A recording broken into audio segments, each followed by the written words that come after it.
Meet Carpo. He just one-tapped a legendary squirrel boss like it was nothing, and now his screen is drowning in sweet loot notifications.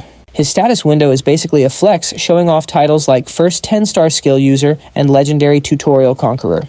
This is all thanks to his absurdly powerful 10-star unrestricted skill, and he is only level 8. Using it, he transmutes basic leather drops into rare nimble-footed Gnar gear, leaving his buddy wondering if his luck actually has a ceiling.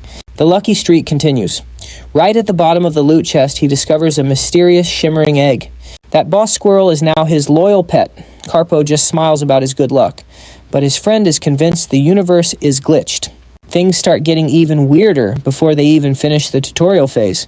Goblin drop rates are usually abysmal, but our guy just decks one in the face, and presto, a treasure chest spawns instantly. His buddy expects total garbage, and at first glance, it is just a generic, unidentified, rusty sword. But one tap of his 10-star skill reveals its true form, a hero-class blade called the Green Skin Slayer. It is a goblin-slaying masterpiece with boosted stats, though his luck did fail him once when he pulled a 0-star spirit. Funnily enough, even that was a win. See, the world's rank 2 pro player actually died from a gaming marathon. In contrast, our main man is just a casual player who honestly enjoys a bit of lighthearted trolling. He hops into this mysterious new game thinking it will go bust soon, and the first thing he encounters is a gacha machine. Honestly, I would probably uninstall immediately just to save my bank account from the temptation. The gacha grants 2 things, a skill and a companion spirit. The catch is, their combined power must equal exactly 10 stars. It is a balancing act. If your spirit is a 3-star, your skill scales up to 7 stars automatically. He dumps his coins aiming for a 9-star spirit and a weak 1-star skill, hoping for an overpowered companion right away. He actually pulls 2 7-star spirits, a feat the forums call legendary, but he just tosses them aside to try again. Then his luck runs dry until his very last coin, which nets him a 6-star night skill and a lowly 0-star spirit. This spirit is wearing modern street clothes, which looks like a total glitch, so he picks him out of pure curiosity. Turns out this guy is that legendary rank 2 player who gamed himself to death and got reincarnated as a companion. Now remember that rule about the power stars always needing to equal 10? Because his spirit is a 0-star dud, his skill automatically jumped to a perfect 10 stars, though it seems modest at first. This skill can bypass any ban or restriction in the game. Neither the Spirit Boy nor our hero realize how broken this is. Achievements start raining down since he is the first player ever to pair a 10-star skill with a 0-star companion. Our main character is busy freaking out over this bizarre turn of events, but the reincarnated pro is absolutely loving it, feeling like he is finally living out a classic fantasy novel trope. He reveals he failed to clear this game 5 times already, and despite our hero's skepticism, he vows to help him. They teleport into the first trial where our hero ends that goblin encounter with a single devastating punch. Watching from the sidelines, the Spirit Boy wonders if that raw power is coming from the mystery of the 10-star skill. Just like that, he breezes through the tutorial, officially becoming the first player to level up. Once they hit the main city, he asks how the Spirit Boy stays physical, while other spirits usually just flicker out. It is in the stats. Since he is a 0-star combatant, a special title actually removed all his physical limitations. Our hero isn't exactly jumping for joy, though. He assumes a 0-star spirit is useless baggage, but the guy promises to share the secrets of a 5-time game veteran. They need a plan, but Kang's uncertainty about his own freedom of choice leaves our protagonist scratching his head. Suddenly, they run into a total pest from the Mammonism Guild who is aggressively trying to recruit every player in sight. The guy gets a bit menacing, implying that life in this game will get very unpleasant for anyone who refuses him. Kim is starting to feel let down by the encounter, but then the recruiter claims he is the opposite of a player killer. With a big fake smile, he promises that their guild is actually there to protect newcomers from predatory players. He then brings up a famous quest from the bulletin board involving a mutant deer that every level 1 player needs. Our hero wonders if it is a scam, but his veteran spirit confirms the quest is legit and offers great rewards. The recruiter explains the monster is a pushover, but the real danger is the spawn zone where combat is wide open. He warns them about a notorious group called the Long PKs, a gang known for sniping players from a distance. These guys camp the spawn points just to gank low-level players. With a weirdly upbeat vibe, he says it's basically lights out for the newbies. Sensing the tension, he promises to shield them from PKs claiming his guild exists only for that purpose. Then comes the hook. There's just a tiny little convenience fee for their help, Kim is blindsided when he asks for everyone's extra summoning coins. One player shrugs, thinking the coins are totally worthless anyway. The shady leader just nods along. He claims a guild member with the merchant class can flip those coins to NPCs for a massive profit. The group buys it, and our scared friend immediately flips the script, apologizing and pledging to follow them. Kang asks for Kim's take on the guy, and yeah, he's definitely setting off alarm bells. Kang admits the guy wasn't actually lying, leaving Kim wondering if this really is a charity guild. The developer smirks, saying this is a golden chance for Kim to see how rotten guilds can be. He suggests they go undercover, and our hero is actually pretty hyped to play the spy role. Soon he's listening to the typical quest speech, hunt the evil deer and bring back its horn. Kim hates the boring grind, but his buddy reminds him this is just part of the beginner village life. He accepts the quest, but stares at the massive crowd wondering who all these people are. A whole group is camping the spawn zone, trying to organize everyone into an orderly line. Kang jokes that it's like waiting for a trendy brunch spot, which doesn't really make Kim feel better. Suddenly, a trio crashes the party, demanding everyone move aside. They introduce themselves like a goofy boy band, the Three Sioux. They charge the deer, shouting that the first one to kill it becomes the leader. Kim wonders if they're actually comedians working for free. Fired up, Ashu steps forward to challenge the beast. One brother prepares a flashy finishing move, while a sneaky player hides in the trees with a bow. Out of nowhere, an arrow pierces the guy's leg, leaving his brothers absolutely horrified. As he collapses in pain, more archers emerge from the shadows and take aim at the group. The newbies start panicking as a hail of arrows begins to rain down on everyone. Rohan barks orders for the guild to move in and protect the beginners. Tanks jump to the front with their shields ready. After the skirmish, the attackers retreat, leaving the newbies feeling super grateful. They start cheering for the guild, showering them with thanks like they're literal heroes. The fan club is growing fast, but Kang tells Kim to ignore the drama and focus on the quest. Kim complains about the endless lines, so Kang leads him into the woods, mentioning there are other spawn points nearby. He mentions they're entering a notorious PK zone, which makes our hero a bit nervous about the deer hunt. His buddy explains that while others get 5 stats per level, Kim gets 10, allowing him to matrix dodge arrows. He asks if Kim finally understands his protagonist power, now playfully calling him Mr. Main Character. Watching from the canopy, Rohan orders a hit on anyone entering the forest. Meanwhile, Kim admits something about the attack felt completely staged. He noticed the second volley of arrows felt totally different from the first. The initial shots were pinpoint accurate, but the follow-up arrows seemed intentionally weak and messy. He suspects the PKers and the guild are actually in cahoots. The dev is impressed by his sharp intuition. Just as he explains how they're clearly on the same team, another arrow whistles toward him. Kim dodges effortlessly. The ambushers assume our heroes are at least level 10, but they aren't backing down yet. Kim asks if there's a recording feature, which catches his buddy totally off guard. Kang says the game logs everything automatically, asking if the kid is trying to be a streamer. Kim just grins, saying it'll be useful later. He pounces, knowing that in a PK zone, the aggressor drops loot upon death. Kim strikes with blinding speed, catching the attacker with his guard completely down. With one slick movement, he lands a blow that leaves the guy totally defenseless. Looking a bit bored, Kim decides to play with his food a little longer before ending the threat for good. The player's sword drops his loot while the rest of the crew stares in pure shock. It finally clicks for the thugs. They don't stand a ghost of a chance against our hero and are totally doomed. Approaching the sole survivor, our protagonist turns up the heat, leaving the poor guy stuttering in pure terror. He pleads for mercy, offering loot to avoid a 3-day lockout. But our hero asks, "Did you ever spare your victims? Besides, the rules are clear. All those items are dropping the hard way regardless of his begging." He vows to curse Kim over every cheap noodle bowl he eats, but Kim just shrugs it off with a smile. Finally, the best part of any battle. It's time to vacuum up all that sweet, sweet victory loot. Kang is stunned. "Were you a soldier?" he asks, wondering how a kid could actually be this good at the game. Kim reveals he hit rank 2 once. He claims it was just luck, and high VR bills eventually forced him to quit. His buddy is floored. He's been dominating while using the absolute cheapest budget VR rigs from local game rooms. Everyone knows those bargain machines are notorious for being absolute garbage with zero performance power. They're laggy and nauseating, yet Kim somehow hit second place globally on that total piece of junk. Knowing this, he's certain Kim will reach the top here. He suggests upgrading to a premium setup right away. Kim's wallet says no way. His partner pivots, telling him to loot now and worry about the cash later.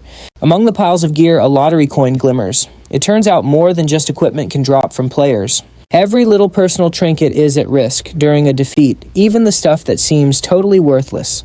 The dev gets serious. Think about it, he warns. Why would that guild be hoarding these specific coins? Most newbies just trade them for potions. It's the standard polite early game survival strategy everyone follows. Then Kang drops a bombshell. Who do you think actually invented that smart beginner strategy anyway? Kim's stunned. Was it the developer? His partner confirms it, then pushes the mystery even further. Do you think he acted alone? He reveals the leader of that greedy guild was actually pulling the strings. Even though it looks like a brilliant plan, it's actually a perfectly laid trap for the common players. Community tips spread like wildfire after launch, but only one absolute strategy truly reigns supreme. Kang notes, people share tips for many reasons, from genuine kindness to just craving some online attention. Then there are the profit seekers. Kim realizes that's exactly the game the Mammonism Guild leader is playing. The developer sighs thoughtfully. The human psyche is actually quite simple and easy to manipulate. Once a strategy gains traction, it becomes gospel. Players follow it blindly, and it spreads to everyone. Everyone sells their coins thinking they're being efficient. But Kim wonders about the players who don't read guides. For the casuals, his partner explains that players like Rohan are waiting to clean them out. Kim's blown away by the sheer pettiness. Then a sudden realization hits him like a level 10 critical hit. How do you know this? The dev reveals a future whistleblower will spill the beans in about a year. Those useless coins are actually the key to a secret quest found in the starter town's antique shop. Kim's jaw absolutely hits the floor after hearing that secret. It's the game's ultimate hidden quest. The NPC moves constantly, but the dev says it's actually quite simple. Locate the elusive NPC, hand over your coins, and reap some seriously legendary rewards. Kim thinks it's a wild goose chase since it's random. Smiling, his partner corrects him, I never said it was random. He simply said the location moves. In this game world, there is a very big difference. Kim looks confused, so his buddy takes charge. Meanwhile, a terrified goon reports their squad got demolished. Young, the guild's squad leader, demands to know what on earth is going on with his men.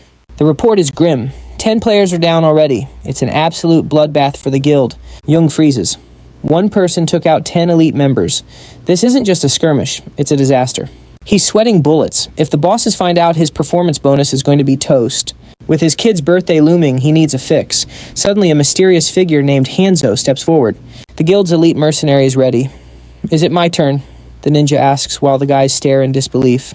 The leader thinks the ninja cosplay is a bit much, but he isn't about to complain. He confirms it's time. Hanzo vows to repay the guild's kindness with a very swift and absolute victory. Just as he vows to strike with lightning speed, he suddenly yells out like his brain just short-circuited. He hits the deck, sending everyone into a total panic, but then casually claims he's fine. He explains that while his past life wounds have physically mended, the memory of those old scars still stings a bit. Hanzo recalls his glory days in the top 100 of Lhasa. Sadly, he never cracked the top 20 because he chose a totally weak familiar. With a fresh character, he's racing to level up, fueled by a brand new reason to stay in the game. That reason: the legendary God of War, the player who skyrocketed to rank 2 in Real Fantasia in record time. Hanzo actually challenged him once and lost, but before he could get a rematch, the God of War simply vanished into thin air. Hanzo has a gut feeling, though. He's certain the one behind all this chaos is that same God of War. He wanders off, muttering about fate bringing them together, leaving his confused employers wondering what he's even smoking.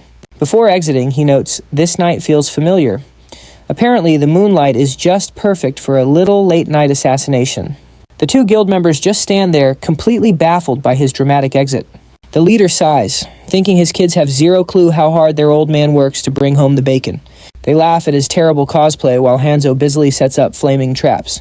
Now the waiting game truly begins. He isn't a fan of bullying newbies, but he's cheered up by the fact that his guild contract is finally ending.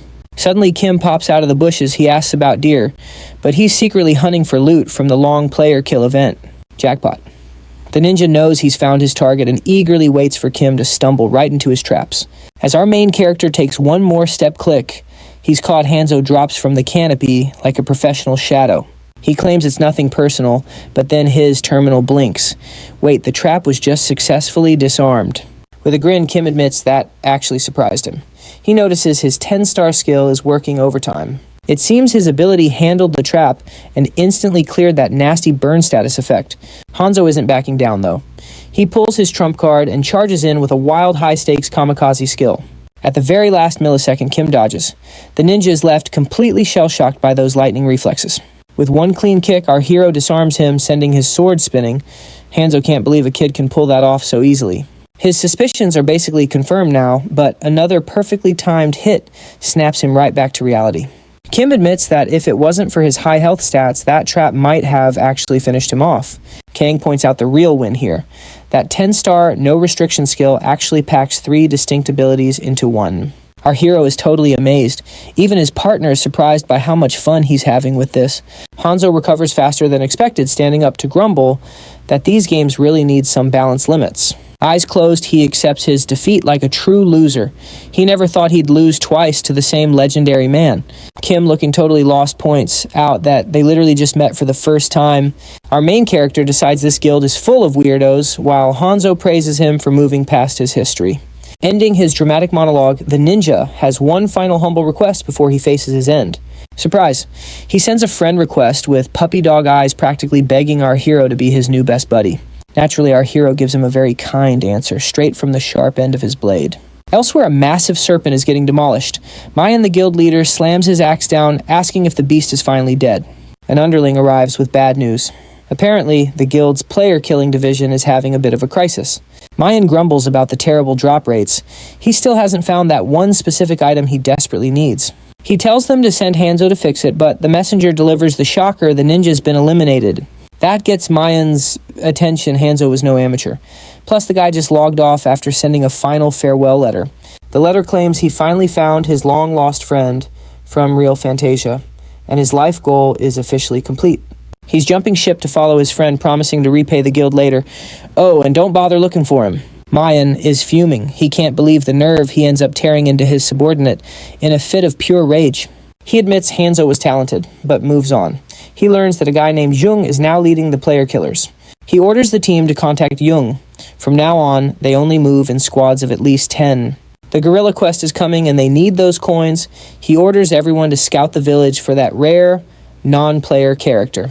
He sheathes his massive axe and ability-stacked gear, complaining about wasting effort in a newbie zone. Mayan notes the axe was actually a quest reward, making him even grumpier when he realizes the guy knows nothing about our main character. Still, he doubts the kid visiting the antique shop alone will cause any real trouble. Sending the man off. He orders a report from that punk Jung and a bonus cut miles away. Jung feels a sudden chill, prompting his friend to check on him. At last, after an eternity, our hero takes down the deer time to turn this in. Kim stretches slightly sad to leave, but his partner is already eyeing the rewards. Kim wonders if those player killers are grouping up on orders from the top brass. Getting jumped by 8 guys at once would definitely ruin his day. He's pumped for the gorilla quest, but Kang warns it's a total drag waiting for the NPC. Kim asks if they should just lounge around the village instead, but Spirit has a better idea. Pointing near the church, he tells Kim that it's the perfect spot to start grinding some serious levels. Kim admits that following his buddy's lead usually works out pretty well. Still, he asks about the main and side quests. As a former developer, Kang gets grumpy at the silly question. He points out that the quest giver is standing right in front of him. Naturally, Kim wonders why he's just now mentioning this important detail. In Lhasa, familiars usually handle the big quests, though they don't always follow the official game plot. That's why players try to bond with their familiars better. Friendship means faster leveling. Kim's baffled. Wait, is this a dating sim or an RPG? Kang shuts that down quickly. He can't give quests yet, but it's nothing personal. Kim just needs to hit level 10 first. Now it's time to hunt monsters and test that legendary 10-star skill. Our hero arrives at the site, finding it strangely peaceful. It's not what he expected, but then again, there's no loot or monsters in sight. Kang tells him to grab the shop items. As Kim empties his bags, he wonders what's actually planned. He's got 3 fruits and a bottle of fresh spring water ready. Following instructions, Kim tosses one of the fruits toward the tree. A nearby rabbit bolts as a terrifying growl erupts. Suddenly, a furious hidden monster appears, the legendary tyrant squirrel. Kang figures this fight should be a total breeze. Since there are no shortcuts here, he just wishes Kim luck. Drawing his blade, Kim finally understands his slow leveling speed. With a wild grin, he lunges straight at the squirrel. No one steals his snacks and lives. One victory later, his level finally jumps up. The loot is underwhelming, but Kang tells him to plant the seed and use the spring water. He wonders if this is the secret, then boom, a massive tree erupts from the ground. Kang offers some praise and tells him to reach into the tree's hollow. He's found a secret dungeon. His buddy asks, "You ready for this?" Sheepishly, Kim admits he usually cheers for the villains in the romance novels he reads. Inside, Kang explains that monsters here have random ranks even if they look familiar. Most think there are 6 ranks, but 3 secret tiers exist, including epic and mythic. Raising his hand like a student, Kim asks about the mysterious 3rd rank Kang didn't name. Kang honestly doesn't know. He thought mythic was the cap until he found clues of another level. Searching for it cost him his body, leaving him trapped as a 0-star spirit. Don't end up like me, Kang warns. Take care of your health, kid. Analysis complete. They've discovered a legendary dungeon, and Kim even snags a special title. Kim panics this rarity is something he's barely seen in 10 whole years. Kang tries to soothe him, but Kim insists this is bad news. Confused, Kang asks why. Kim warns that the monsters inside are absolute beasts, making a total wipeout very likely. His buddy mentions that even full raid parties often get wrecked in places like this. With a knowing smirk, he asks if our hero is diving in. Naturally, our main character says yes. He declares that even if the loot is trash, he isn't giving up on this run. While walking, the developer asks why the system recognized the boy as the first entry instead of him. Our lead ponders it and realizes he never actually stepped inside the dungeon this time around. His partner confirms he finally figured it out. Kang explains his level is too high for entry now, but Kim wonders why he skipped it before. He guesses other dungeons had better loot, or Kang left this one for our hero to find. His familiar calls baloney, insisting there is another reason, while our guy just keeps teasing him. Suddenly, our hero freezes as a massive angry squirrel charges directly toward him. Terrified, he wonders what that thing is, while Kang finally reveals the real reason he stayed away. He lacked the confidence to win, which stings our main character. Now that angry squirrel is attacking. Kim thinks it looks like a boar, and worries if he can even scratch its tough hide. His partner teases that clearing this dungeon without taking a single hit will earn him a title. Feeling motivated, Kim unsheathes his weapon and vows to crush this challenge. The squirrel goes berserk, lunging forward. Realizing its armor is thick, Kim quickly swaps his strategy and gear, scanning for a weak point. He fires a shot right into its open mouth. Kim admits it was thrilling, but his familiar warns him about burning out. He asks if they can just push through and finish this thing already. Kang is stunned by this guy's endless energy reserves. Soon his buddy wonders if he is even human, given the squirrel body count. Too bad they only drop fruit. This place definitely has a drop bonus, but these squirrels are holding all the junk loot. A treasure chest pops up, and Kang explains that these rare spawns hold high-tier loot. He warns that the odds are low, but our hero is already dreaming of a lucky jackpot. He opens it immediately, only to find the developers have one more trick up their sleeves. They realize it is a rare hippo way stronger than a boss. It is a super rare elite encounter. Kim wonders if such a rare mob will drop legendary loot. His friend says it is a trap mob, no items, but massive experience points and a unique title. Our protagonist is all in, refusing to pass up such a prestigious new title. Kang tries to explain the weak spot, but our hero just charges in blindly headfirst. His buddy thinks he has officially lost his mind and expects him to die instantly. Kim understands the slow and steady advice, but he prefers taking the fast, dangerous route. Spotting another chest, he admits combat is great, but loot is better. Kang suggests weaponizing those fruits. Naturally, our main character complies. Just imagine the confusion the poor squirrel is feeling right now. Our lead wonders if that was its weakness, but his partner tells him to relax. Suddenly, a secret passage slowly appears. The sight leaves our protagonist absolutely floored. Looking sheepish, our hero listens, as Kang instructs him to go bash that squirrel. In total disbelief, he asks if he really has to land a hit right on its back door. Kim questions his partner's humanity, but he is reminded the loot and the squirrel are despawning soon. Since the creature is bolting, our main character chases it while his teammates cheer from the sidelines. Tearing up, our hero apologizes to the critter, while soaking up massive levels and rewards. Kim requests a new familiar, claiming he cannot stand hanging out with a total psycho. Kang retorts, "You talking about me?" Then he mentions the chest, and Kim forgets everything to sprint toward it. Sadly, it is locked tight, requiring a specific rank key to get inside. These two are totally in sync, cooking up a plan that's basically a legal cheat code. A few cheeky tricks later, and presto, the treasure chest finally pops right open. They find some mystery leather armor inside. Kang's intrigued, but identifying this beauty requires a high appraisal rank. Our hero just crouches there with a smug little grin. "Hey, you know the deal, right?" Main characters are just built different. Later, the dev sarcastically suggests he just cheesed the whole system. Suddenly, they both snap back, frozen in absolute disbelief. Turns out his 10-star skill handles appraisals too. He checks the terminal following his guide's lead. It doesn't take long before he spots some juicy new data waiting for him. Skill activated. It's rare armor. Kang's stunned by his luck. Then boom, another legendary chest spawns. They crack it open easily, but find an egg.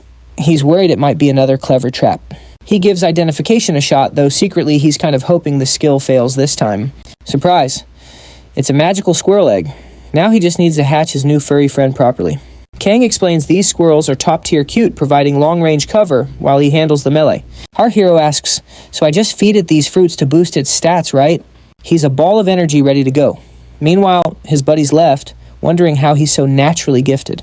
Later, they spot more squirrels. Without missing a beat, Kim charges in, weapon drawn and ready. He attacks with a super sketchy technique, while apologizing, which honestly just makes his partner way more nervous. He crushes the dungeon boss, hitting level 10 with a flawless 0 damage run.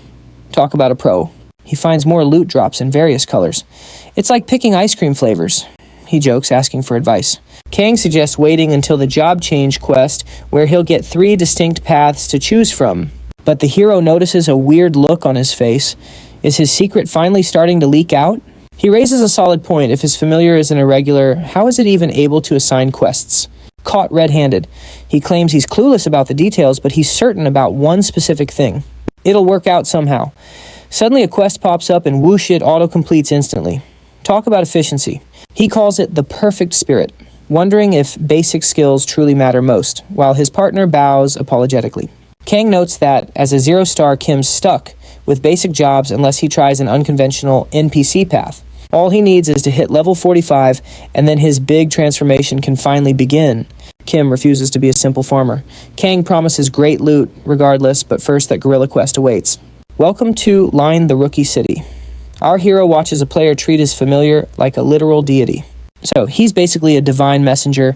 Switching gears, he asks if the Antiquity quest gives out random rewards.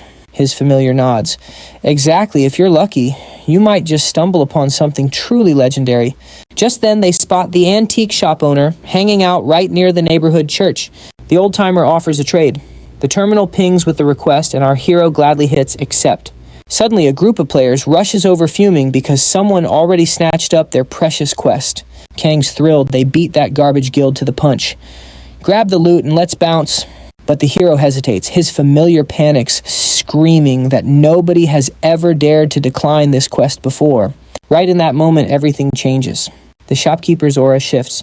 "You serve no god," he notes as a secret sorcerer. King quest appears. The old man asks for a private chat. Kang's jaw drops. Even he didn't know about this hidden path. Our hero agrees, and the shopkeeper, loving his response, grabs his arm. "Shall we head out then?" That angry guild starts losing it, screaming to grab that guy before their entire mission fails miserably. Suddenly, a blinding flash of light erupts around them, leaving everyone else stumbling around in the dark. Moments later, they find themselves standing in a majestic place that looks just like a Greek temple.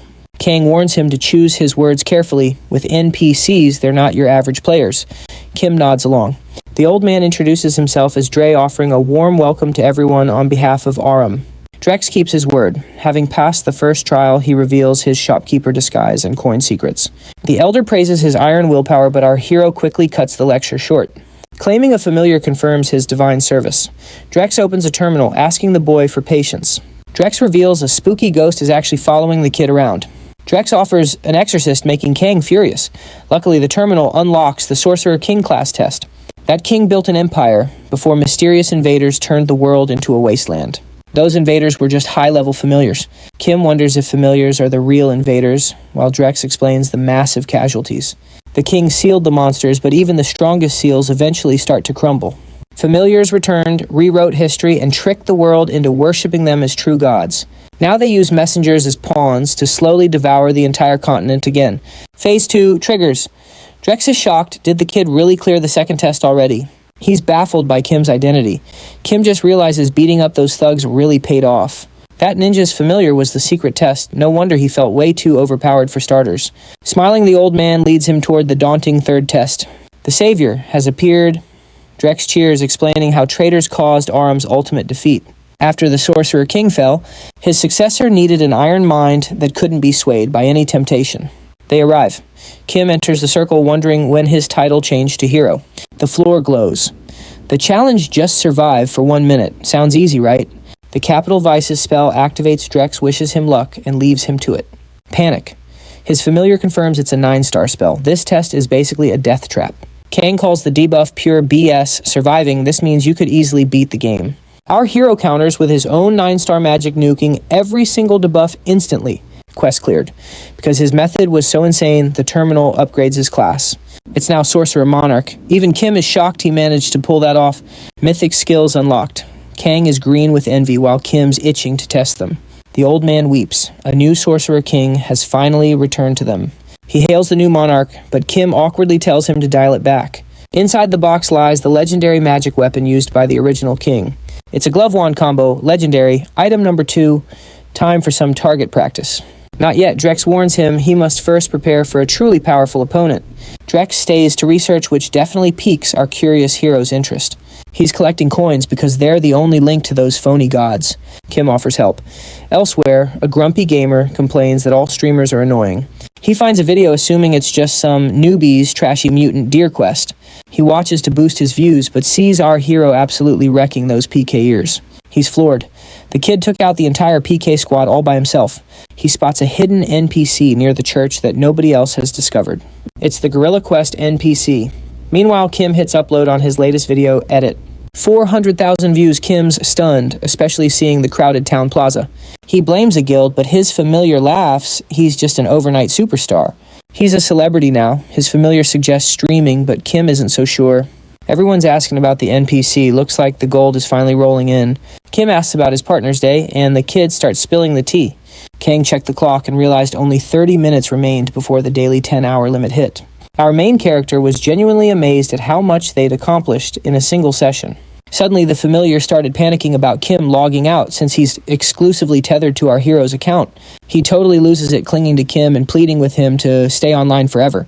Kim's stumped, wondering if his buddy will just vanish and if his legendary mythical class goes poof too. That's the part that actually gives our hero a real heart attack. His little partner just sulks on the ground, calling him a heartless jerk for leaving without a tear. To everyone's shock, logging out didn't delete him. Instead, he got pulled right into Kim's real-life bedroom. Kang's stuck in that cramped room where he used to play, unable to touch the PC or even leave. Kim's just glad it wasn't a total deletion, and honestly, Kang has to admit it could have been worse. At least there's a comfy bed and some books to keep him occupied for now. Noticing a crowd gathering nearby, they decide to move their private chat deep into the quiet forest. Everything seems way too silent, but his companion warns him that monsters here are master sneaks. Finally, reaching a safe spot, the familiar asks our protagonist to pull up his player terminal. Kang is absolutely floored by the new stats. Seeing a fresh class change with power like this hurts his pride. He explains that Kim's point total is insane, and might need some clever editing for his video channel. Next up is the skill tree, where they discover a unique ability called Sorcerer Engineering.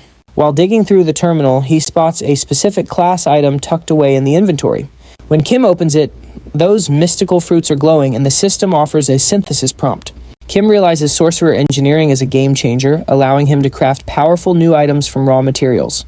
Kang figures it's a top-tier crafting path, noting that the ancient Sorcerer King was a master of alchemy. Even with rumors of major guilds hunting for him, Kim prefers the solo life of a true powerhouse. A list of synthesizable materials appears, and the interface looks surprisingly easy to use. He tosses in the ingredients to start, but mixing the ice and fire fruits gives an unexpected result. There are 28 different outcomes. Kim's frustrated because he wanted a simple solution, not a math problem. Just as it starts looking too complex, one specific option catches his eye. He carefully picks his ingredients one by one until the system asks for the final confirmation. Kang is skeptical, wondering if combining such opposite elements will just lead to an explosion. Terrified of the unknown, he tries to stop Kim since there's zero data on this crazy combination. He tries to be the voice of reason, suggesting Kim only use 2 items so he doesn't waste everything. Kim just gives a cheeky apology saying he's doing it for the fun, while Kang rants in despair. Ignoring the warnings, Kim slams the button while his partner lets out a panicked scream. It works. The synthesis creates a legendary fruit that instantly evolves into a primordial fragment of chaos. Seeing that god-tier loot, the familiar starts having a full-blown existential crisis on the spot. While Kim considers using a stone on the pet egg, Kang just lies there completely defeated. Now for the main event, it's finally time to hatch that mysterious egg. He asks Kang if he's ready, but the little guy's just pouting and acting jealous. Kim gives him a rare bit of sincere praise, which leaves the ghost blushing from the sweet vibes.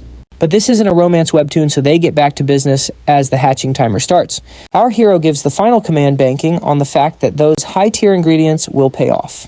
The egg pulses with massive energy, and suddenly a super cute little critter pops out. Kim is thrilled by the cuteness, though Kang notes it looks like a basic squirrel with black fur. The system chimes in one last time, asking our hero to give his new pet a name. Kang suggests the name Q, but Kim figures the guy who chose Divine Demon has terrible taste.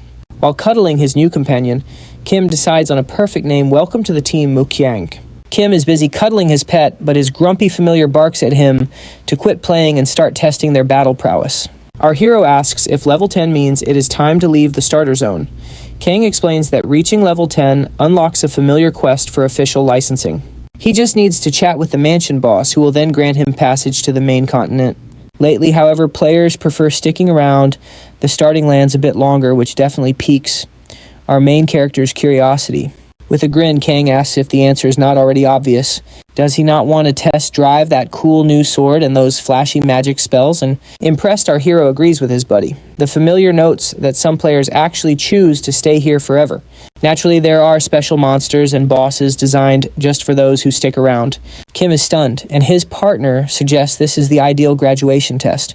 They head straight for the Hell Beast dungeon, L's nightmare. Upon arriving at the dungeon entrance, it is clear they have plenty of company. The place is buzzing with players hunting for parties or haggling over rare items. Kim realizes this is the same zone he recently leveled, where players grab the mutant deer quest. A nearby player mentions some viral videos that have been circulating lately. People are gossiping about the missing antique shop non-player character. One player considers joining Kim's party, but his friend doubts he would ever accept. Kang teases him jokingly, asking if he can join the squad as well. Our hero avoids the limelight and heads for the entrance. The interface asks if he is ready to enter the dungeon. He is surprised to find that this particular dungeon comes with a strict time limit. Kang directs him to a nearby record monument and tells him to place his hand on it. A leaderboard pops up showing top clear times, but a row of question marks catches his eye. His partner explains it is an anonymous player. Kim wonders if it was the Divine Demon, and Kang smugly praises his sharp intuition. The second place spot belongs to Tado Toshin, a name that sounds oddly familiar to our main character. A group suddenly exits the dungeon, prompting the crowd to speculate that they successfully cleared the challenge. One man adjusts his glasses and mutters that he finally caught that filthy little beast. We then encounter the suspicious trio again, hilariously posing like adorable little kittens. They rush to check the rankings, while Kim finds it amusing to see so many familiar faces in one spot. Excited to be ranked 17th, the trio plans to collect their loot in town before moving to the main continent. Kang notes that the rewards are minor. The real prize is a high rank to attract top-tier guilds. He adds that a true player strives for greatness because these records are etched in history forever. The screen asks if he will enter solo, and our hero confidently confirms his choice. Inside, a countdown begins for the boss spawn. Kim realizes there is absolutely no place to hide in this arena. Kang calls it a perfect skill test, though he jokes that stacking weapons like that feels like a total cheat code. As the timer hits 0, the dungeon boss appears, glaring and growling at our brave hero. The familiar identifies the boss as a fire type and asks about its weakness. Kim nods and tells his pet to spark up. Our lead asks his buddy for an ice enchantment while activating a skill to further boost his raw power. A 5-second countdown starts the battle. Kim charges in as the monster mocks his speed, calling him a slow little pup. He spins to evade a lunge, but the beast counters by breathing a massive blast of fire his way. Smirking, Kim asks if the monster really thinks a point-blank projectile will stop him. He wonders if it has a death wish before leaping onto the beast, promising to send this doggy back to its master. He scores a massive critical hit amplified by the freezing power of his ice enchantment. The screen awards him a special title for a one-hit kill, but he is actually disappointed the fight ended so soon. Outside, the crowd is still thick. A lonely player grumbles about finding no party and considers attempting a solo run. He wishes he had recruited that guy in the rare armor he spotted earlier for Team Up. Even if the guy was a total newbie, he would have made a great tank. Suddenly, a commotion breaks out ahead. Thinking it is a glitch, the player investigates and freezes. An anonymous hero just cleared the dungeon in a mere 9 seconds. Kang asks if Kim is actually some kind of beast, but our hero sighs, wishing he hadn't ended it so quickly. Time for a skill check. The beast dropped 2 items, but no gear. Rare drops are standard, so be happy. Meanwhile, Hyang wanders off somewhere. The pet pounces, showing off sharp senses. Kim's shocked by his discovery. A hidden Easter egg chest. Kim enjoys the drinks while his partner hurries him. The day is young. Kim's shady idea makes his familiar wonder what's being planned. Feeling super hyped, Kim orders a massive digging spree, leaving Kang sure they've both lost it. Back in town, devs claim Lhasa is a perfect escape for its 500 million users. The hype was real. Kim realizes it's about more than just hunting mobs. It's a whole society, but the continent is dangerous because PK is allowed. One mistake means trouble. At the NPC, our hero stops to clarify something. Can I still cross over to the continent within this year? It only takes 5 minutes, Kim rushes out when he hears the app launches. Players are installing it immediately to ensure they don't have any regrets later. Kim's curious. His partner explains that familiars don't always alert you to quests. Familiars are scarce. Pearl alone has 137,000 users. The app eases communication with alerts, but Kim decides he doesn't need it. The Chief of Len welcomes them and asks if they're leaving the city. Leaving is a big step, but our hero confirms he's ready to go. The Chief pales. Are you the legendary player who slayed the Hell Beast? To reward his dedication, the Chief gives Kim a heroic grade glove. The old man ushers them along as a line of players waits. The portal opens. Kim heads to Luana with the Chief's blessing. Luana is massive. His companion says it's one of the main cities. With a huge population, Kang promises many hidden secrets await them. Sights and seafood await Kang's super hyped till Kim tells him to stop. Looking worried, Kim says they need to talk things through first. Don't play dumb, Kim reminds Kang that his unique growth depends on him. Feeling quite desperate now, he claims their friendship is the most important key to their success. Kim rolls around demanding skills while Kang wishes he could ditch him. Fine, here's a skill. But there's a catch, and Kim stops to listen. The special skills level matches the star ranking of your familiar spirit. Kang picks the skills. For an unemployed gamer, this could be a disaster. Time for a test. Is Kim ready for a 0-star skill from him? With a flourish, Kang focuses his energy to activate his familiar power. Ding, the system shows the quest has been officially turned in. A mysterious repeat skill, plus a stat title. Kim has a sudden epiphany. Kang's back. He thinks the enemies are tough enough to go all out. Easy there. Kim stops him so they can read the skill's description. The description just says, repeat, leaving them both feeling completely baffled. Kang cheers up his player as they head out to test the skill. A mermaid follows Kim's out there grinding to trigger his new ability. Another level up. Yet the mystery of the repeat skill remains. Nothing works. Kim's stumped, but Kang tells him to stay patient. He realizes they need a specific NPC to start the quest. Finding one person in this massive city won't be easy, but that's legendary class life for you. Kang teases him about the grind, but our hero is actually all in for the challenge. He's pumped for the hunt, but finding the target instantly feels like a total letdown. His partner disagrees. They hop through a portal and land right at the cemetery marked on their map. They spot a small house where the NPC Gigi likely calls home. Kim knocks politely and peeks inside, only to be greeted by a sudden refreshing scent of lemons. A man laughs, explaining that citrus is the best way to mask the smell of rotting corpses. Meet Gigi, the cemetery's quirky caretaker, who wonders what a young adventurer like Kim wants today. Kim is a bit lost, since he expected to just hear a story about the Sorcerer King. As the old man talks, his eyes land on Kim's glove, and he suddenly flips out with excitement. Realizing he's facing the Sorcerer King, the NPC gives Kim the ultimate VIP treatment he hoped for. Mission accomplished. Kim leaves with a smile, ready to tackle the next phase of his mythical class journey. Gigi mentions the Sorcerer King's relic is nearby, prompting Kim to demand the exact location immediately. It's hidden in a crater, centered in the graveyard, a spot that was never originally supposed to exist, roughly 150 years before the city even stood. Chaos erupted when people built a cemetery over the mana-soaked relic, causing the undead to rise up. Kang reflects on his first relic puzzle, wondering how this new treasure will compare to the last. The caretaker warns that the undead are too strong, making the ruins completely off-limits for normal folks. However, with specific ingredients, Kim could craft an artifact to shield himself from all that dark energy. To help, Gigi sends them to gather ocean treasures known as the ultimate symbols of purity. Kim is hyped. Lacking gathering skills means he's relying entirely on the RNG gods for these drops. Vowing to return, the duo accepts the quest and pauses to double-check their inventory. They score a reward skill, but Kang notes these usually drop randomly during standard level-ups anyway. As Kim celebrates, his familiar reveals that he's actually just unlocked 5 new skill cards. The catch: he can only keep one, while the other 4 vanish into thin air. Kim gets hilariously dramatic while opening them, leaving Kang wishing for a more normal partner. Heartbreak strikes. He pulls a measly 2-star skill, proving even legendary heroes have bad luck days. His familiar explains that this was a one-shot deal. Once they're gone for good. Suddenly, a system window appears right above them, asking if Kim wants to take another shot. The group finally sees the true power of Kim's new ability, leaving even the hero himself stunned. Kim jokes about getting banned for hacking, but Kang reassures him that he's safe from the admins. Kang teases him, asking if he's actually going to settle for such a mediocre result. Naturally, Kim refuses. He's determined to figure out exactly how many rerolls he can squeeze out of this. After several retries, he realizes the attempts are infinite. It's time for attempt number 4. Jackpot. He pulls a 7-star skill called Sacred Sacrifice, his very first high-tier pull ever. Kang shoves him aside to analyze this incredible new power. Kang confirms it's an elite holy type skill that scales massive damage with mana, but it has a price. His health drops by 10,000 and stats tank by 300%. Kang drops the real bombshell. It's a single-use skill that vanishes the moment it's activated. His familiar checks current auction prices and realizes this skill is worth a literal fortune. Hearing it's worth 5 million, Kim practically proposes to his familiar in pure, unadulterated joy. He calculates the value in fried chicken boxes, realizing this is dream-level money for a student. Ready to get rich, the team heads straight for the auction house in the city of Lana.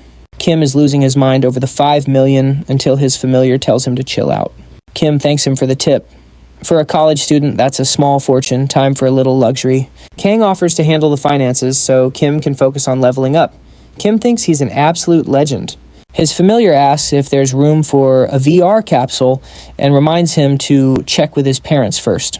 Our hero explains that his folks are busy volunteering overseas. They're rarely home, so no worries there. Kang wonders if that chill vibe is genetic. Regardless, it's time to register his account at the auction house. Number 137. The attendant politely asks how she can help. Our hero confirms he's here to register. She instructs him to place his hand onto the crystal ball. It's time for his evaluation. In Lhasa, official agencies handle currency exchanges. It keeps things safe and stops players from getting scammed. Kim finally gets how they fund those massive server costs. This economy is bigger than he ever imagined. Now registered, he can officially list items. Kim wonders what the big deal is. There's no progress yet. The measurement finishes and the attendant looks stunned. The numbers on her screen are absolutely mind-blowing. Congratulations, you've been ranked as Black Tier. Our hero just blinks, having absolutely no clue what that means. There are 6 tiers from Bronze to Black. It measures your total impact on the world of Lhasa. Kang explains the ball detected a legendary footprint. There are only 5 Black rank players in the entire country. Everything is processed. He'll get an email detailing all the exclusive benefits that come with this elite rank. It's an honor to support his journey. She hopes he enjoys the game for a very long time. Kim realizes Lhasa isn't just a game anymore, it's a whole new world with its own rules. He asks Kang if Black rank players get a free capsule. A little perk wouldn't hurt, right? Kang says no way. Kim sighs at the price tag, but his familiar gives him a very mysterious look. His partner shares a secret location and tells him to take what's needed. At the spot, the intercom chirps. Number 163. He approaches the designated locker and slowly swings the door open. Kim is speechless. He stares at a bag stuffed with cash. This is insane. He can't believe his eyes. There are even gold bars. Back in the game, Kim asks how he felt safe leaving that in a locker. Kang insists gym lockers are the perfect hiding spot. Now the priority is getting that top-tier game capsule.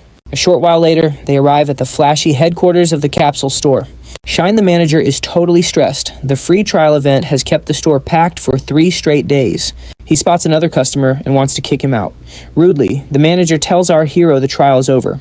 With a fake smile, he tells Kim to come back tomorrow, hoping he never does. Our hero is totally baffled. But Kim isn't here for trials. He's here to buy the high-end Artemis model right now. The manager starts trembling after checking Kim's status. He realizes he's dealing with a legendary Black rank player. Suddenly polite, he offers same-day delivery. Kim just nods and says he'll pay for everything in cold hard cash. This model is elite. There are only 3 in the country. Its performance is on a completely different level. Kang asks if the deal went through. Our hero gives him a thumbs up. Everything is perfect. While petting little Hyang, he mentions the setup took less than an hour. He then checks in on his partner. Kang says it was quiet, but the little guy never left his side. Our hero is pumped and ready. Kim stretches ready for some questing. They blast through enemies with spells before heading back to the old man. The old man is impressed. Those items are incredibly rare. He truly is a king among players. Kim blushes, insisting he just got lucky. It definitely wasn't easy tracking all those items down. He remembers finding the item just as his little buddy was about to eat it. He promises the cutie a reward. The old man needs 30 minutes to finish the artifact. In the meantime, our hero explores a nearby cave. Quest accepted. Our hero wastes no time and dives straight into the heat of the action. He crushes the mission by taking down 5 skeletons. The scale of this place is absolutely massive. Level 14 achieved. Just one more level, and he'll unlock some seriously powerful new skills. Kang's expression changes. He asks if that last quest felt a bit suspicious, but our hero didn't notice a thing. And with that, the duo begins the long trek back to the cabin. They stumble upon a surprised-looking priestess. She gives a shy little smile and asks for directions, mentioning she's hunting some undead. Our hero kindly points her toward the cemetery, but her friendly face shifts in an instant. She chirps a quick thanks for the great tip, before spinning on her heel and strolling away. Kang teases him about her being his type, but our main character can't shake a weird vibe from her. Then it hits him she smelled like lemons. Plus, there was that mysterious red liquid he spotted earlier. Realizing the truth, he sprints off. A confused Kang chases after him, wondering what sparked this sudden rush. They dash back to the cabin, where our hero bursts through the door, calling out for the old-timer. Inside, they find the poor man slumped on the floor. Kang finally realizes why that filler quest was mandatory. It was all for plot progression. Luckily, our protagonist checks and finds the old man is still breathing. Faintly, the man warns that the enemies are onto them and hands over a final gift. Kim receives 2 quest items. As the old man passes, the system confirms our main character now holds 2 out of 3 relics. Kang says to shake it off since it's just scripted drama, but our hero isn't actually mourning the loss. He's just furious that they dared to mess with his loot. Back at the hole, fresh footprints appear as if someone is politely guiding them straight toward the entrance. The system announces a new event dungeon called Lana's Hole. They dive in, but a countdown starts immediately. Nasty debuffs start stacking up, but thanks to his recent gift, our hero can handle the pressure. Kong gives a friendly warning if he dies once it's game over for the entire dungeon run. Kim notices his partner's stats are tanking, making him wonder if it's time to share some handy buffs. His familiar agrees, though his laid-back partner will probably just stick to doing whatever he feels like anyway. A sudden noise catches Kim's ear. A bony foot emerges, followed by a truly intimidating, reinforced skeleton warrior. Kong notes the red aura indicates a high-level foe, but our hero is ready to offer a warm welcome. He fires a fire arrow, but it's blocked.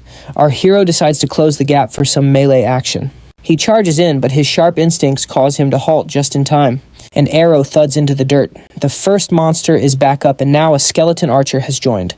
His familiar cheers him on from the sidelines, but a startled Kong wonders whose side the little guy is on.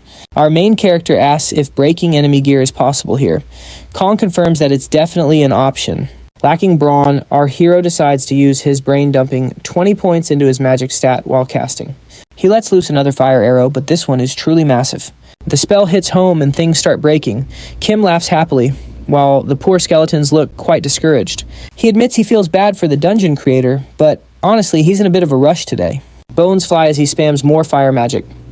Reaching level 15, he finally gets to gacha for a new skill. Kang mocks his low-tier 7-star pack, pointing out that the best players aim for those elusive 9-star rewards. He starts rolling the skill, ready to repeat the process until he succeeds. He rolls until the very last card reveals a 5-star lightning skill. Kim keeps it, thinking it'll be handy. Noticing the ticking clock, they push forward, guessing that a boss is likely waiting for them up ahead. While they stroll along, Kim asks if their target could actually be another player, guided by a familiar, just like them. Kang clarifies that familiars can actually sponsor non-player characters too. He doubts a player could time things this perfectly, but if so, the secret is likely already out. His partner agrees that keeping secrets is wise around the Lhasa crazies, though it might not matter much now. Kim asks if he's acting weird, but Kang jokes that his massive gear makes him impossible to ignore. Kang reminds him to stay sharp and focused so they can wrap up this high-stakes quest quickly. They reach a massive entrance. As the heavy doors swing open, our hero prepares to make some history. Inside, they find exactly who they expected. The priestess admits he arrived much faster than she originally anticipated. She admits she almost grew bored enough to wreck the place and leave. Phew, he made it just in time. Kim spots her sitting right on the Sorcerer King's relic. The priestess jokes she's not sure what's inside, but it's way too valuable to pass up. Our MC asks if she's reconsidering her plans. She quips that she's polite enough to ask first. With a staff flick, the duel begins. She casually asks if he'll hand over that coffin key. Kim notices her status screen is a scary shade of red.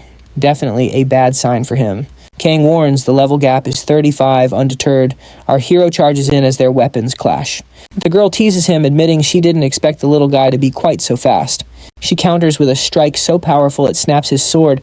Our hero is totally panicking. Kim asks if this NPC can even be beaten. The answer: she's a total raid boss. Kang confirms she was designed to be invincible. Right then, she points something out to him. She gestures to the coffin, hinting that his key would be the perfect fit right there. His familiar suggests a cheese strategy: grab the loot and run. Our MC realizes he's in trouble. The plan is simple: lure the scary lady as far away from the treasure as possible. While MC plots with his buddy, the boss watches. Kim asks if she takes damage, shocking Kang. Kim's already dreaming of the huge reward if they actually manage to take her down. His partner panics. Why take the hardest path when they could just sneak around her? Ignoring the casual insults, MC stacks every buff he has and decides to go for it. The boss is officially losing her patience. It's time for her to get serious. Looking like a total psycho, she mocks his weaponless attack, but it's not what she expected. His fist flies toward her face. Using his agility, he unloads a flurry of lightning-fast punches. She barely has time to complain before he nails her right in the kisser. He tries to disarm her, but it's no use. Time to switch tactics and go all out. The priestess is livid, screaming insults, while Kim relentlessly targets every single weak point. She snaps and charges, promising to tear him apart. Our hero just keeps mocking her. He fires off a fire arrow, but she blocks it easily. That definitely caught him off guard. Her defense is rock solid. Kang explains it's a shield against low-tier magic spells. Kim realizes their cooldowns are identical, but honestly, he's just having some fun. He's a proud casual player after all. He rushes back in, determined to do it his way. He fires again and she laughs it off, but the kid is secretly counting her shield cooldown. Mid-fight, he tweaks his settings and swaps to ice arrows against the boss. She calls him ignorant, laughing that a smoke screen can't fool her legendary dragon eye. That artifact lets her see every skill he has. Undeterred, Kim goes back on the offensive.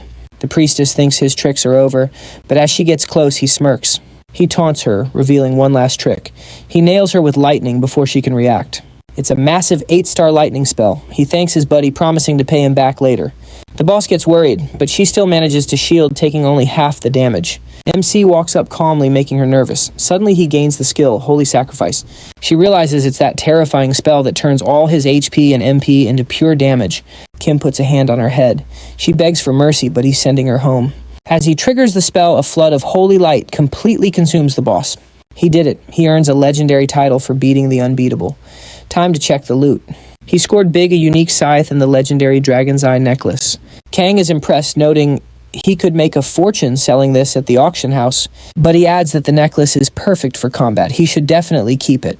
Just then, a terminal pops up. He can use the necklace for some expert sorcerer engineering. Much to his dismay, he's still missing some crafting materials. His partner mentions Ariadne's tear, a legendary ultra-rare item. Kim grins, totally pumped to hear it's tied to a major boss like the Water Spirit King. But since that loot is way out of reach for now, he decides to shelf that quest. Sticking to the plan, he creeps toward the coffin and pries it open with spooky intensity. Peeking inside, he wonders if this relic is the real deal, deciding to inspect it later. First, he checks the skill card. Score. He just landed a 9-star skill. Puppets of Terror. Overjoyed, he shows his partner because a 9-star drop is an absolute game changer. While Kim admires his new doll, Kang's just salty about the game's insane luck disparity. Quest complete. But wait, something nearby is definitely moving. As the quest updates, Kang screams a warning. The priestess's body rises, dripping with dark energy. Was it you who defeated my precious apostle? She hisses. The entity complains about sleeping for millennia and asks if Kim is Akram's remnant. He stays cool. Stomping her foot, she declares the world a ruin and demands the boy take responsibility. Kim knows a regular player can't solo a god-level boss like this. It's pure insanity. He regrets using his grenades so early, but at least the quest completion is safely logged. Unleashing a massive spell, she screams at his audacity and orders him to perish instantly. Kim shuts his eyes tight, bracing for the inevitable game over. Suddenly, that stone reacts energy, surges into the puppet, and a woman appears blocking the strike. The evil goddess shrieked, demanding to know who dared stand before her. The mystery woman coldly replies she has no name for a lowly heretic spirit. With one elegant swing, she shatters the goddess's attack and fills the room with light. The creature panics, screaming that Akram's power shouldn't exist, calling them all complete fools. Before she can finish, the woman cuts her down, declaring Akram's name sacred to her. The warrior turns toward our hero, and Kim can't help thinking she's actually super cute. She introduces herself as Stanya, the Sorcerer King's first blade and the Radiant Knight. Waking under Akram's guidance, she's curious about whatever schemes are currently at play. She stares at Kim, making him sweat. It feels so cliche until she asks, "Are you Master?" Kim asks again, and she smiles with pure delight. Reintroducing herself, she suggests, "Tina is much easier to shout during a frantic battle." Kim asks if she's a homunculus puppet built by the king. She nods without a second thought.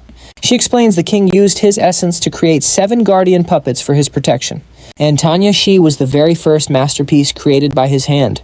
Kang is fascinated, never expecting a sorcerer to have such a unique summoning class. The familiar is impressed, but then notices Tina staring daggers at him and calls her out. All fired up, Tina asks her lord why a wild spirit is loitering nearby. Kang feels insulted. She calls him weak and evil, asking permission to finish him. Kim quickly steps in. Later, she realizes Kang's just a spirit in a shell, and Kim offers some friendly comfort. Tina apologizes sincerely for being rude to an envoy who's clearly doing his best. Kang is instantly happy, making Kim realize he's a pretty easygoing guy. But suddenly, his game time is up. He waves goodbye, logging off to save the rest for tomorrow. Back in the real world, Kang is still struggling to adjust to his new surroundings. He spots the creature following him, but Tina asks if his room is some military office. He freaks out seeing a gorgeous girl in his room, too. Kang panics as his private room suddenly turns into a crowded community center. System alert / I've been promoted to manager of the familiar room. The city is absolutely packed today / it's a sea of players looking for loot and parties. There's my favorite Supreme Brother / he's pouting because I'm a few minutes late / too cute. I just wanted to see a friendly face. But wait, Luana's hole looks completely different now. It seems clearing the boss turned this place into a standard dungeon. I wonder if this place has a master bedroom / even Kang looks a bit confused by the layout. Let's head somewhere quiet / I've got something cool to show you in the menu. Look at all these unlock requirements / I knew you were the right guy for the job, Kang. He says my path was special though / well timed to step inside and see the magic. Teleportation successful / we've arrived at a stunning high-end mansion. This place is breathtaking / my familiar just takes it all in stride though. A mansion is great, but seeing Tina and Hyun gardening / that's the real highlight. Hard at work girls / Tina is just glowing now that her lord is home. They're planting a fruit tree to boost our affinity / teamwork makes the dream work. This is great / Kang says we can grow even better crops as the room levels up. We've got a lab and a training hall / to help our familiars gain some serious XP. There's even a mine and an orchid house / Tina says we'll never run out of materials. She really hopes I'm happy with our new home. This workshop is state-of-the-art / Kang thinks I should try my hand at crafting. I'm a bit nervous / but being a monarch sorcerer means I'm a natural maker. It's a steep learning curve / but Kang insists I give it a go myself. Time for some magic engineering / since I'm a newbie, let's start with the basics. A countdown timer / uh-oh, I don't have a clue what I'm doing. The terminal says go / panic mode activated / just throw everything together and pray. Well, / that definitely didn't turn out like the picture. Practice makes perfect / I finally did it. I'm officially an apprentice blacksmith. My partner says my rhythm is terrible though / talk about a buzzkill. I'm fired up / now the system is unlocking rune carving and Kang is hyped. Tina's back / she wants to show me something even more impressive. The Sorcerer King was a jack-of-all-trades / but his true genius was in runes. Welcome to the rune room / pick an item, grab a pen and roll for a random effect. Should I go for it / that pen looks like it belongs to a legend. Tina's going to be my tutor. First we need some pure magic liquid to power the shop. Just a few more drops / and the magic pen is fully charged. This pen feels powerful / but if I mess up the item, break / no pressure, right? I can already feel my stats rising / time to level up this profession. So what's behind the next door? Welcome to Kang's Man Cave / why does everything here work perfectly, except my reincarnation? Something weird happened when the room opened. Check this out / wait, why is Kang looking so spooked? A capsule in a fantasy world / it's super mysterious, but it won't turn on yet. Maybe it'll unlock later / the menu is still keeping its secrets for now. You won't believe this, the internet works / I'm officially back online. It's limited to LASA-related sites though / still better than nothing. Kang's already thinking big / let's start streaming. That boss fight will go viral. Kim confirms the edit is polished and finally hits send. His familiar nudges him to check out those sweet, sweet views. Talk about going viral. Our hero is stunned by the numbers, but totally lost on how the comment section actually works. Seeing a strange message makes him nervous, but Kang explains it's an official agency invite. They back the top streamers with all the best perks. Wow, having professional support would definitely save a ton of time on the grind. Kim asks about searching for a new location, but his familiar strikes a pose. No need, boss. Your trusty sidekick has it covered. Kim is skeptical, but his partner points out that with a stable internet connection, his downtime belongs to the mission. He promises to go all out, swearing he'll do anything to ensure our main character hits the big leagues. Deeply moved, Kim pulls him in for an incredibly dramatic slow-motion hug. It's a total tearjerker. Deep down, he knows he's stuck here forever if Kim ever quits. Cut to a bit later in the bustling city of Luana. Items are listed. Gear is sharpened, and potions are brewed. Now it's finally time to snag some fresh quests. Bummer. The quest terminal flashes a big red access denied. He hasn't hit the required level for the wizard trials yet. Kang gives him a hard time, reminding him that a level 17 shouldn't be dreaming of high-tier magic just yet. With 8 levels to go, it's the perfect time to patch up his weak points and optimize his build. Kang wonders about the plan. Kim admits that spamming fire arrows won't cut it anymore. He desperately needs a new ability. The goal is clear. His familiar suggests it's finally time to take on the infamous Sea Cave quest. It's a classic beginner favorite, but there's a catch. Kim's danger sense starts tingling when he hears there's a weird condition. Turns out it's group only. Kim sighs, wondering if these developers have ever heard of the solo player life. Wait, doesn't the lore say other players should be rivals? Kim wonders how teamwork fits into this cutthroat world. 800 years ago, the Empire of Aurum fell into ruin after the patron spirits betrayed the very people they served. Since Tristania was part of that history, Kim worries. What if another guardian spirit recognizes Tina and blows her cover? The familiar pops out like a jack-in-the-box and says, "Listen, basically, no need to worry, Master. These puppets were wartime secrets. Nobody's going to recognize her face after all this time." Relieved, our hero smiles. If she's cool with it, then I'm cool with it too. Still, he can't stop thinking about the real headache grinding this legendary character all the way back from level 1. They wonder why she's so pocket-sized. She explains that this chibi form lets her mana recover at lightning speed. They arrive at the cave and find a sea of players all shouting LFG for their quest parties. Kim scans the area for the quest giver. Looks like the party's starting right in the middle of that crowd. A sweet little girl needs her necklace back, offering a rare card as a prize. Naturally, our hero can't say no. She looks innocent enough, but Kim's curious. Why does everyone call her the angel or devil of the city? Kang drops the truth bomb. Her rewards are a total gamble. It's either legendary loot or absolute trash. It's recruitment time. Kim tries to be clever and uses his unlocking skill to bypass the group requirement. Nice try, but no dice. The door stays shut. Kang tells him to save the tricks for later. They actually need a real team. Honestly, Kim just wants anyone who won't mess up the quest. He's so focused, he doesn't see a stranger approaching. Need a hand, oh mighty god of war? A voice asks from the shadows. Kim spins around to see that eccentric ninja again. The guy flashes a grin, claiming his timing is absolutely perfect. The ninja plays it up, acting shocked. What a wild coincidence. Imagine seeing you here of all places. He insists that their fates are intertwined, bound by a past life connection that simply cannot be broken. Kim ignores the drama and scrolls through the recruitment menu. He'd literally take anyone else, but the lobby is dead. The ninja edges closer, determined to get some eye contact. Please look at me, great battle god. Embarrassed, Kim asks why he's acting like they're best buddies. Kim suddenly remembers this guy was a total nuisance before. The ninja nods, but swears he's officially gone rogue. So, you're actually here to help, not for a rematch, Kim asks. The weird ninja gives an enthusiastic thumbs up. He points out that their goals are aligned, while the little quest girl just smiles at the unfolding drama. He talks about crossing swords, but Kim remembers it differently. Honestly, the ninja just got his butt kicked. After a moment's thought, Kim realizes this weirdo might actually be a top-tier teammate. Seeing the kid play fair and even help him unlock a special class, Kim agrees. The ninja is moved to tears. The ninja asks him to wait while he grabs the quest. Kim doesn't mind. It's time to spend his points. While browsing his stats, Kang warns him to keep his menu hidden. Flashing your UI is a one-way ticket to trouble.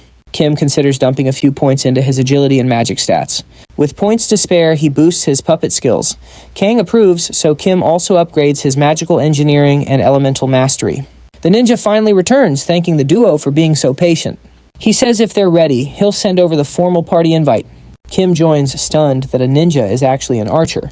Is it just cosplay Hanzo signals for him to follow? Inside the cave, Hanzo realizes it's Kim's first visit. He clears his throat, ready to play the expert guide. These monsters are like the beach ones, but stronger. They're aggressive, and this place is crawling with traps. Kim's pumped. He didn't expect action so soon, but a creature suddenly lunges from the shadows. Perfect timing. Kim decides it's the ideal moment to test out his Dragon Eye skill. The monster's stats flash before him. Hanzo tells him to sit back and starts weaving some flashy ninja hand signs. He summons something called Snow White. Kim wonders just how far this guy's taking the cosplay bit.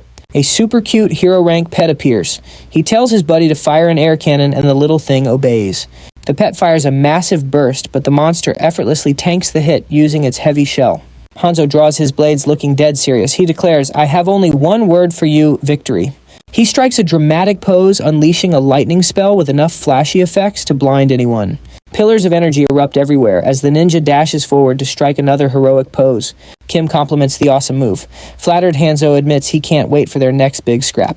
Further, in Kim's own pet fries a group of monsters with lightning, Kim makes sure to praise his buddy.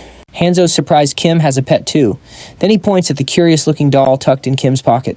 When asked if he's a puppeteer, Kim gives a vague answer. Meanwhile, Tina huddles in his pocket acting super shy. The two of them soon reach a fork in the dungeon path. Hanzo insists on going right. Naturally, Kim gets curious. Turns out the dungeon boss is lurking the other way. Kim doesn't get it. Why not just take down the boss and loot all those sweet, sweet rewards? Hanzo argues they're only here for the necklace, no boss needed, but Kim notices the kid is shaking with nerves. Kang is shocked the ninja actually said something smart. He tells Kim to just follow the kid's lead today.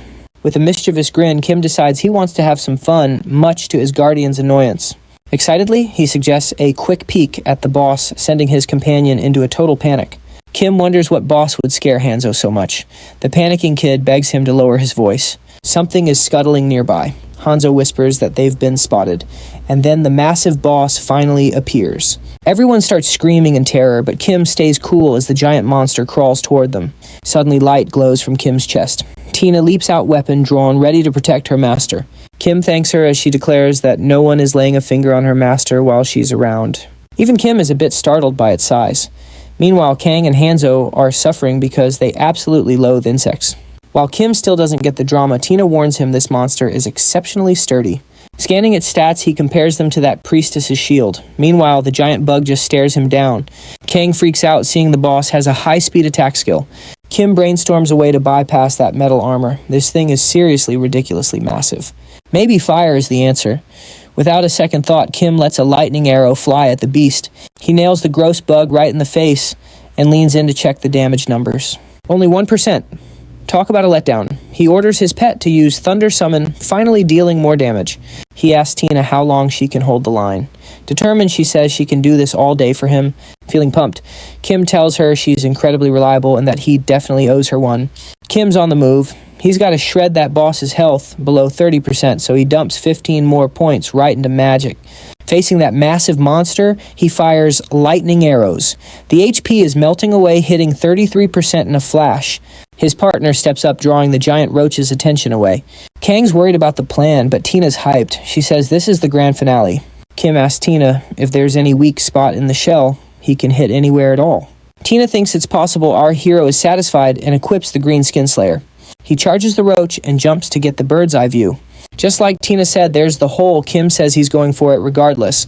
He pounces, striking the beast. He leaves his sword stuck inside and slides down its body. Happy with the results, he boosts magic and summons his pet. They blast the roach with lightning. Using the sword as a rod was pure genius. Boosting magic first was a pro move. Now his little buddy can snag the rewards. Hying salutes and Tina beams with pride. She's the one who taught him that. The familiar just likes saluting. He thinks he's better than any soldier. Our protagonist says they're done and checks if Hanzo is okay. The poor guy apologizes for his mess up, but Kim says it's fine. Now it's time to hear the truth. Turns out a venomous spider bit him back in America. The allergy was the real killer. Kim's shocked by the story and the fact he's actually American. The hospital saved him, but now he freezes up whenever he sees an insect. Kim says if he knew, he'd have handled the boss alone. Friends don't abandon friends. They grab the necklace and head for the portal. Kim tells him to rest. Hanzo tries to reveal something, but Kim cuts him off. The ninja doesn't need to explain a thing. He says he's rooting for him and can't wait to meet again. Kim vanishes through the portal without letting Hanzo speak, leaving the ninja screaming, "God of War." With a teary eye, he realizes they aren't friends yet. Time for rewards. He asks his familiar if he's amazing. Kang asks why they're deep in the woods. Kim says it's to dodge negative energy, though he's surprised they noticed his sensitive side. Finally, he decides they are deep enough in the forest. He's hyped for a new attack, but let's check the loot first. Where'd the little guy get a skill pack? There might be something epic inside. Kang notes that in Lhasa, even non-player characters can learn new skills. Players get skills every 5 levels, but non-player characters have to wait 10. At level 50, they pick a second class and unlock the mid-tier skills. To unlock a third class, you've got to reach level 150. Kim's sweating, but Kang hit level 300 as a legendary reincarnator. And Tina was a 4th class warrior too. His familiars are absolute beasts. Kang also gives him a tip on material quality. Kim might sell the sword or maybe give it to a familiar. Familiars can wear gear. Tina thinks the blade is pretty unique. He can craft it into a compact form. Tina promises to do great things. Finally, our protagonist says the real show's about to start. He puts on a dramatic show calling on every god for luck. A 6-star skill for the pet Kang is totally salty since he's never seen one. Kim loves his new skills and still has points left to spend. Kang proposes collecting room components while finishing their current level grinding. Checking his inventory, he sees almost everything is ready for the upgrade. His buddy knows where the item is, but a monster protects it. A forest boss past the beach likely holds the prize they need. Kim is hyped, but Kang warns that player killing is legal here. Some players are ruthless, but Kang's weird smile is even more confusing. They head to the village first to prep for their solo raid. Kim accepts quests from a hungry cook and a very worried soldier. The pair keeps chatting, noting that the forest boss fight could get really messy very quickly. Kim hopes for luck when a voice calls, "Greetings, Descendant Lord. Yawan Consizin. Our warrior whirls around. The strange elder has returned once more. The elder is glad Kim is safe, though Kang is confused. Dara suggests finding a quiet spot to talk away from the crowd. Recognizing the challenge grounds, Kim listens as the old man explains everything. Suddenly, the man bows deeply to the Sorcerer King's legendary first sword. Kim realizes the girl must be a famous legendary figure too. The old man keeps bowing. It's actually getting a little bit awkward. Draw gets a bit too dramatic, making both Kim and the girl uneasy. Apologizing for his behavior, the elder presents a level 20 gift box. Kang notes it is standard. Usually pets deliver rewards, but a mythical class works quite differently. Hyped for legendary loot, Kim eagerly tears open the package right away. Radiant energy erupts, unveiling a schematic, enhanced elixirs, and legendary gear. Kang is totally floored. Kim's luck is seriously off the charts. This raid radar is essential. Other players will be green with envy. Admiring his loot, Kim acts a bit smug about being the chosen one. The old man beams happy that Kim loves the special gifts. He bids them farewell, remaining available if they ever need more help. Kim asks about Giza, and Drax warns the Sorcerer King likely knows. Panic sets in as Kim wonders how his secret identity was leaked. Connecting the dots, he suspects a mole has infiltrated the Ekrim's ranks. With new potions in hand, Kim is ready to hunt the boss. Kang explains the boss is tough, but not like that scary priestess. Raids are capped at 4 players. Larger groups must form a brigade. Brigades require official permission and involve some pretty heavy fees. Kim sees a cash grab and decides to solo the entire thing. Lacking a healer is tough, forcing total reliance on high-grade elixirs. He asks Kang for a way to boost his power even further. Grinning, Kang promises it is easy and tells Kim to follow his lead. Arriving downtown, they head toward a very special destination just ahead. Our protagonist winces as scorching temperatures suddenly blast from around the corner. The sound of heavy hammering leads them to a high-quality forge. Kang explains this district is packed with legendary workshops and smiths. The hero feels satisfied with his blades, but his companion keeps trekking onward. Our young hero is quite mistaken if he thinks they're only here to pick up a simple item. Following Kang's lead, the group keeps walking until they arrive at a completely new neighborhood. Welcome to the Enchantment District, everyone. It looks like today's the day our main character finally tries some upgrading magic. Kang warns that enchanting often leads to gear being destroyed. Kim also notices the area is packed with various shops. Kim asks which upgrades are guaranteed. It seems most items have a 100% success rate for the first 4 to 6 levels. In Kim's mind, as long as you have enough gold, you can definitely make it happen. Suddenly, Tina appears from thin air, giving him a huge fright and playfully reminds him that it's not that easy. She explains you need refining stones which drop from fierce monsters or can be bought from local merchants. She mentions noble families who grew rich from refining, even bragging about having her own gear upgraded before. She's proud of her level 12 item, but Kim thinks it's hilarious since he's already carrying legendary equipment. Feeling totally hyped, our hero suggests they head to the nearest blacksmith right this second. But just as he steps inside, he hears a player nearby whining about their terrible luck.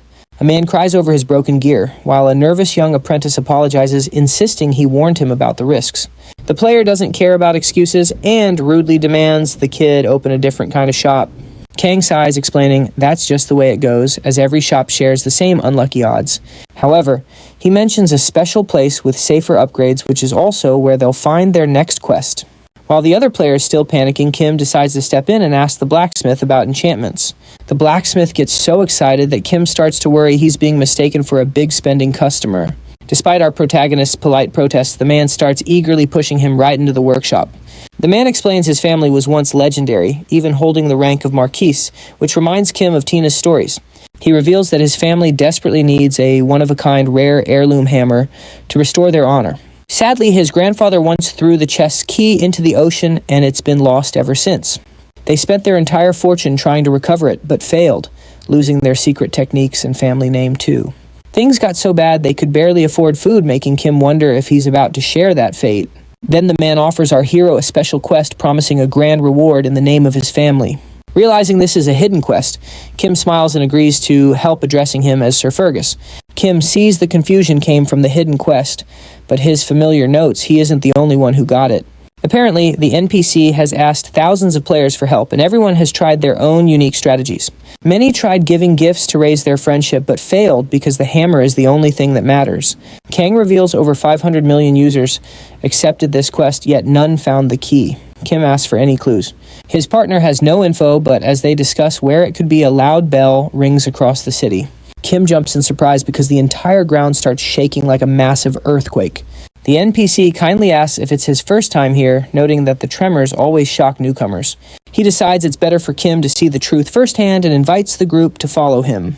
Leading them to a seaside view, the man shows Kim something unbelievable, a colossal sea serpent emerging from the waves. He explains it's one of the 4 catastrophes, merely surfacing to clean its scales and enjoy the warm sun. There's no need to worry, though. The beast never leaves the water and will soon disappear back into the depths. While Kim marveled at this powerful entity, his partner suddenly brought up the mystery of the missing key. With a straight face, he explains that the key is actually sitting inside that giant monster's stomach. To Kim's horror, his companions say the beast is unbeatable, maybe requiring level 400 to even try. Kim agrees immediately.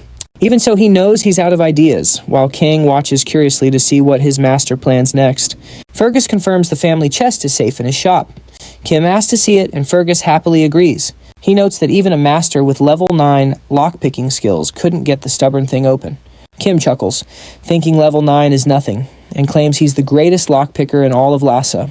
Arriving at the forge, he explains he's been practicing constantly to ensure he hasn't lost his legendary touch. Our friendly guide points out a hidden trapdoor right beneath their feet. With a satisfying click, the heavy entrance begins to swing open. He suggests Kim follow the path down to a sturdy iron gate. Before long, our hero finds himself standing before the cold metal. Apparently, that is where the precious family heirloom is kept. As Kim approaches, he recalls his previous luck with a legendary chest. Returning to the squirrel dungeon, our main character feels a little nervous since his free daily legendary unlock might already be spent.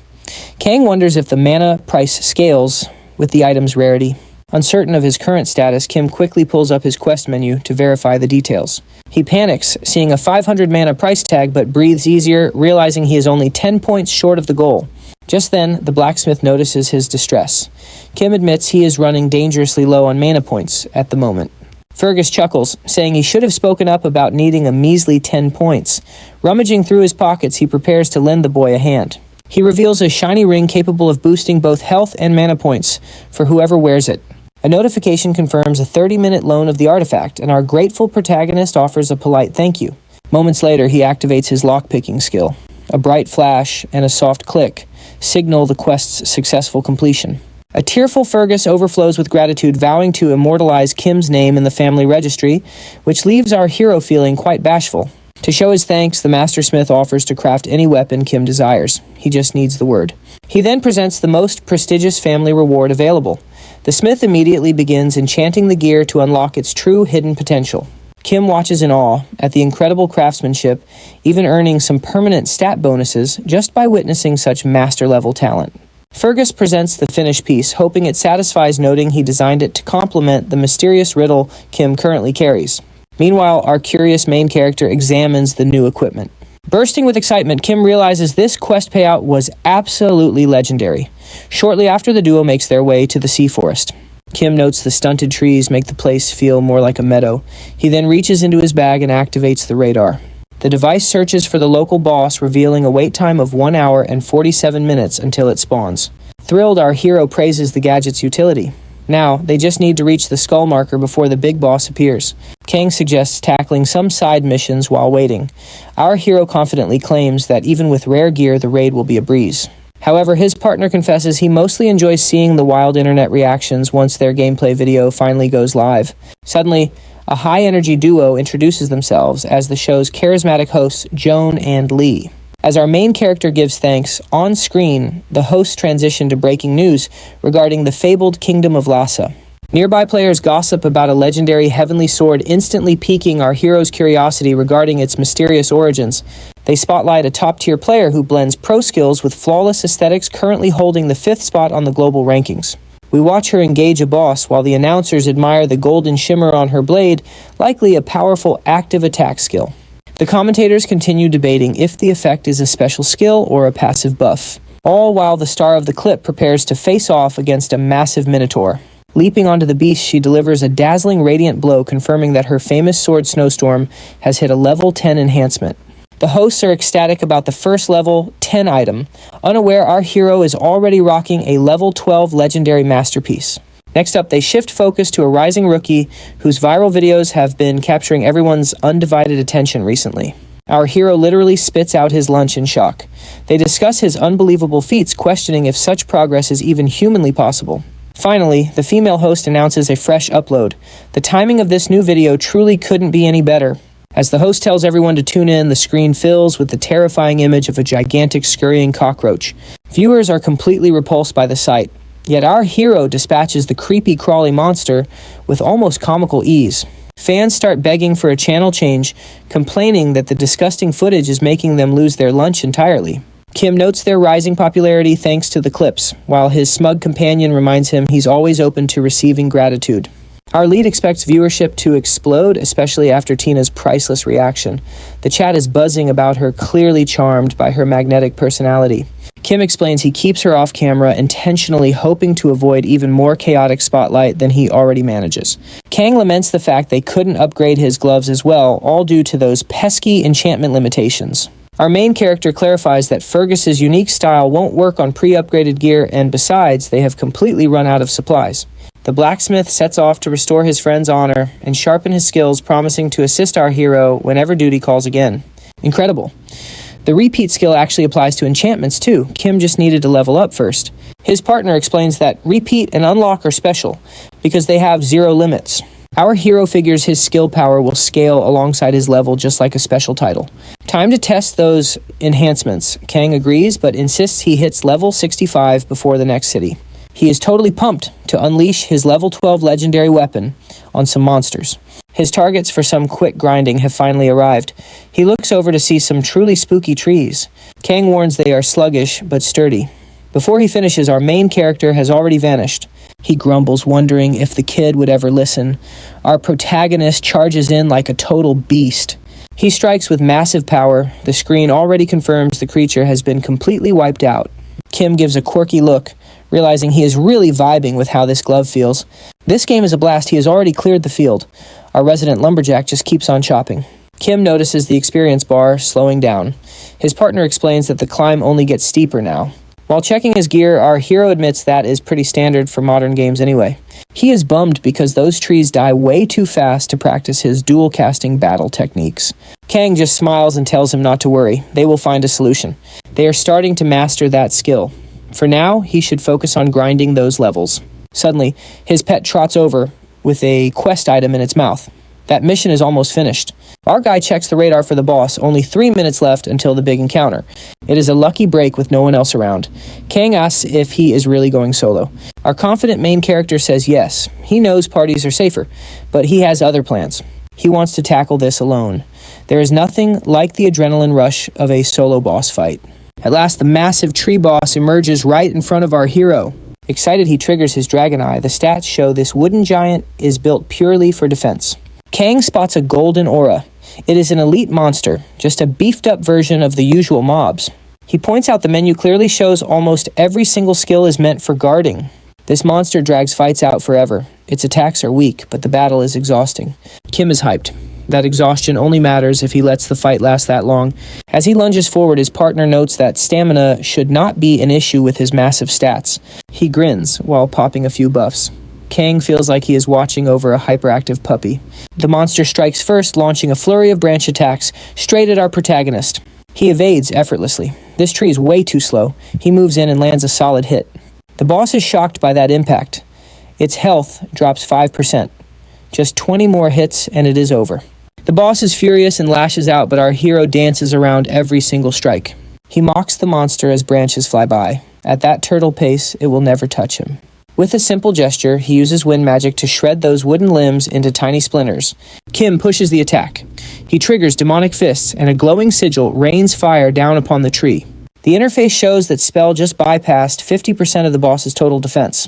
Its health hits 75%, but then it starts glowing. The monster is beginning to heal itself. Kim decides to outpace the regeneration. The boss starts warping its own branches for a transformation. Our hero takes a step back as phase 2 begins. Kang explains this boss has 3 distinct forms. Once the first phase ends, the boss will restore its health and enter the next stage. In phase 2, its defense skyrockets and it heals at a much faster rate. The real danger is the countdown. Most teams fail here. He essentially has 2 minutes to win.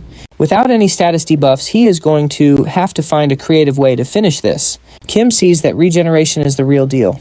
It is a challenge, but 2 minutes is plenty. Step 1 for our hero dump. 10 points into strength and magic for that sweet power boost. Energy surges as he rushes the tree monster again, landing hits before it can even blink. The boss's health drops to 34%, and it looks pretty grumpy. Time for the Demon Fist. He's thrilled to see the Demon Fist options expanding more and more with every successful hit. He blanks out for a second, shouting, "Jackpot!" before an elemental arrow finishes the boss off. Timber. The massive monster finally collapses right in front of our victorious hero. He levels up, grabs some rare tree bark, and hits another level back at the city.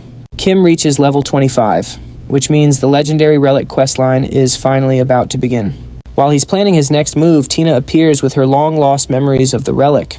Kim's curious about the timing, but Kang explains her memories unlock at specific level milestones. She explains the Sorcerer King's second relic, Mirage the legendary and mysterious phantom doppelganger. To get it, Kim needs to head into the Elven Forest and earn their hard-won approval. He's proven himself in the world's biggest game, but something still feels a little bit off. No player has ever actually seen an elf before, so everyone is definitely feeling the suspense. That level 25 area has been out for a year, and Kim is the first explorer. He's wondering how to get there when Tina saves the day by revealing the hidden path. They just need to break the Sorcerer King's force field, and she totally believes in Kim. It's a bit tense, but Kim figures his unlocking skill is the perfect tool for the job. But wait, he remembers that Dee wanted to see him the moment he hit level 25. The old man is happy to help, offering a special sword needed to shatter that force field. Score Kim officially gets the blueprint to craft the legendary anti-magic breaker item. He plans to test it while upgrading his room, while the old guy promises a warm welcome. The terminal chirps as all requirements are met and the room officially hits level 2. Now he's got a mine and orchid house and even some adorable little squirrel workers. These cute critters are his new staff. Kang explains they'll gather all his materials automatically now. Farming space is limited though, making Kang wonder when he became a professional squirrel supervisor. Kim lets his familiar handle the management, while Kang jokes he's just a video editor now. Next stop, the workshop. Kim needs to craft that item to break through the forest field. He leaves the chores to the team, and his partner promises they've got everything under control. A short while later, our hero arrives at the workshop to begin his next big project. The upgraded room provides better materials, so he adds the blueprint to his sorcerer engineering skills. Hammer in hand, it is finally time to get this legendary crafting party started. Tina pops out from a bush, riding high and pointing the way toward their grand destination. She swears on her honor as a knight to guide him safely, and Kim's feeling pretty grateful. The forest is strangely quiet, with no monsters or other players in sight as they walk. Just as he doubts the elves exist, Tina points out the secret entrance to their village. The force field hides everything, but Tina tells him to look closely at his own feet. Right there, tucked under the massive tree roots, he discovers a very small hidden hole. Tina says that's the way in, but Kim's not so sure he can squeeze through that. A sorcerer could use magic to pass, but Kim hasn't actually learned that specific spell yet. To his horror, he has to crawl. He cries out that the game is way too realistic. Kang just grins, knowing that players usually go crazy for these types of tiny immersive details. Kim's a little jealous that Kang's a ghost and can just float through the walls easily. Luckily, it's spacious inside with magical fireflies, so he starts to think it's actually quite nice. Tina spots lights ahead, and as Kim crawls out, he's absolutely stunned by the incredible view. Admiring the lush scenery, he wonders if this is the legendary Forgotten Forest. He checks his mini-map, but it's a total blank. Tina points out that the magical barrier keeping them out is standing directly in front of them now. Kim studies his own reflection on the shield's surface. Tapping it, he jokes that these folks clearly aren't fans of company. Kang looks shocked, asking why he won't just use his unlocking skill, but our hero thinks that's a bit much. Kim feels that skill is way too chaotic and unpredictable. His familiar pokes fun, saying he might wreck their reputation with the elves. Therefore, he raids his inventory and pulls out a magic-breaking blade. Unsheathing the weapon, he decides to stick with a classic approach. Our protagonist simply strikes the village barrier. He carves a small gap and slips through, hoping he didn't break the whole thing. Now they just need to find the actual village. He asks Tina for directions, but she starts to stumble over her words. She explains there is a strange mana distortion in the woods, so her navigation skills are pretty much useless right now. The swordswoman looks completely defeated and apologizes, but our hero kindly reassures her that she's already done more than enough. Tang wonders why he's so relaxed. Our hero explains it's a total cliche. Usually the hosts come to find you in these stories. Right on cue, a whistling arrow flies in to prove his point perfectly. An elf warns the human to halt immediately. Others appear baffled by his entry and demand he leave before things get dangerous. With a nervous grin, Kim apologizes for the intrusion and explains he has absolutely no intention of fighting them today. The elf girl scoffs, saying his reasons for being there don't matter at all, and the only peaceful option is his immediate exit. However, Kim's determined gaze shows he isn't planning to leave empty-handed. As he weighs his options for negotiation, the elf girl suddenly freezes in shock. "It's been such a long time," she gasps. She rushes towards Stania in a frenzy. Tina laughs, noting how much she has grown over the last 800 years. The elf gets teary-eyed with joy, while our hero wonders if these two already had a long-standing history together. The girl asks who the human is, and a bashful Tina apologizes for being so slow with the formal introductions. She proudly explains he is her master and the true heir, destined to succeed the legendary sorcerer king. The elf immediately apologizes for not recognizing their village savior. Kim is puzzled, but the girl giggles at Tina's little secret.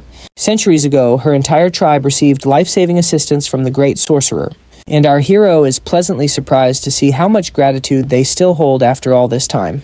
They chat for a bit before the elf agrees to lead him to the queen to retrieve the sorcerer's relic. Kim feels optimistic, thinking this quest will be a breeze. But standing before the elf queen, she gives him a blunt, "Forget it." Our main character is totally blindsided by her unexpectedly chilly response. She confirms the relic was left there 780 years ago, but questions why she just handed over. Kim's soul deflates. Our hero suggests to Queen Alter that when someone returns for their belongings, the polite thing is to return them. She fumes, asking why humans treat storing something like tossing it in the trash. Kim is completely lost. Visibly annoyed, Alter blames this entire headache on that absolute idiot of a sorcerer king. She recalls how he vanished for 20 years, only to reappear and smash their village barrier like it was made of glass. Kim just stands there sweating a bit as he awkwardly listens to her, venting her centuries-old frustrations. He apparently dumped the relic on them, ordered them to guard it for his heir, and then vanished despite their protests. Following that, waves of monsters began swarming the village, all desperate to get their claws on that cursed relic. She shouts that, because of his stunt, they've spent 800 years pouring a fortune into village security. Kim realizes his predecessor was a total dine and dash hero, while Tina tries to look invisible in the background. Our hero offers to take full responsibility, asking exactly what he needs to do to earn that relic back fairly. Softening, the queen appreciates his integrity, finally seeing why Tina is so loyal. She decides to name her price. Her Highness mentions a plague of sap beetles in the nearby woods that are currently damaging their precious trees. They are oversized but weak, making it the perfect extermination job for a capable hero like him to handle.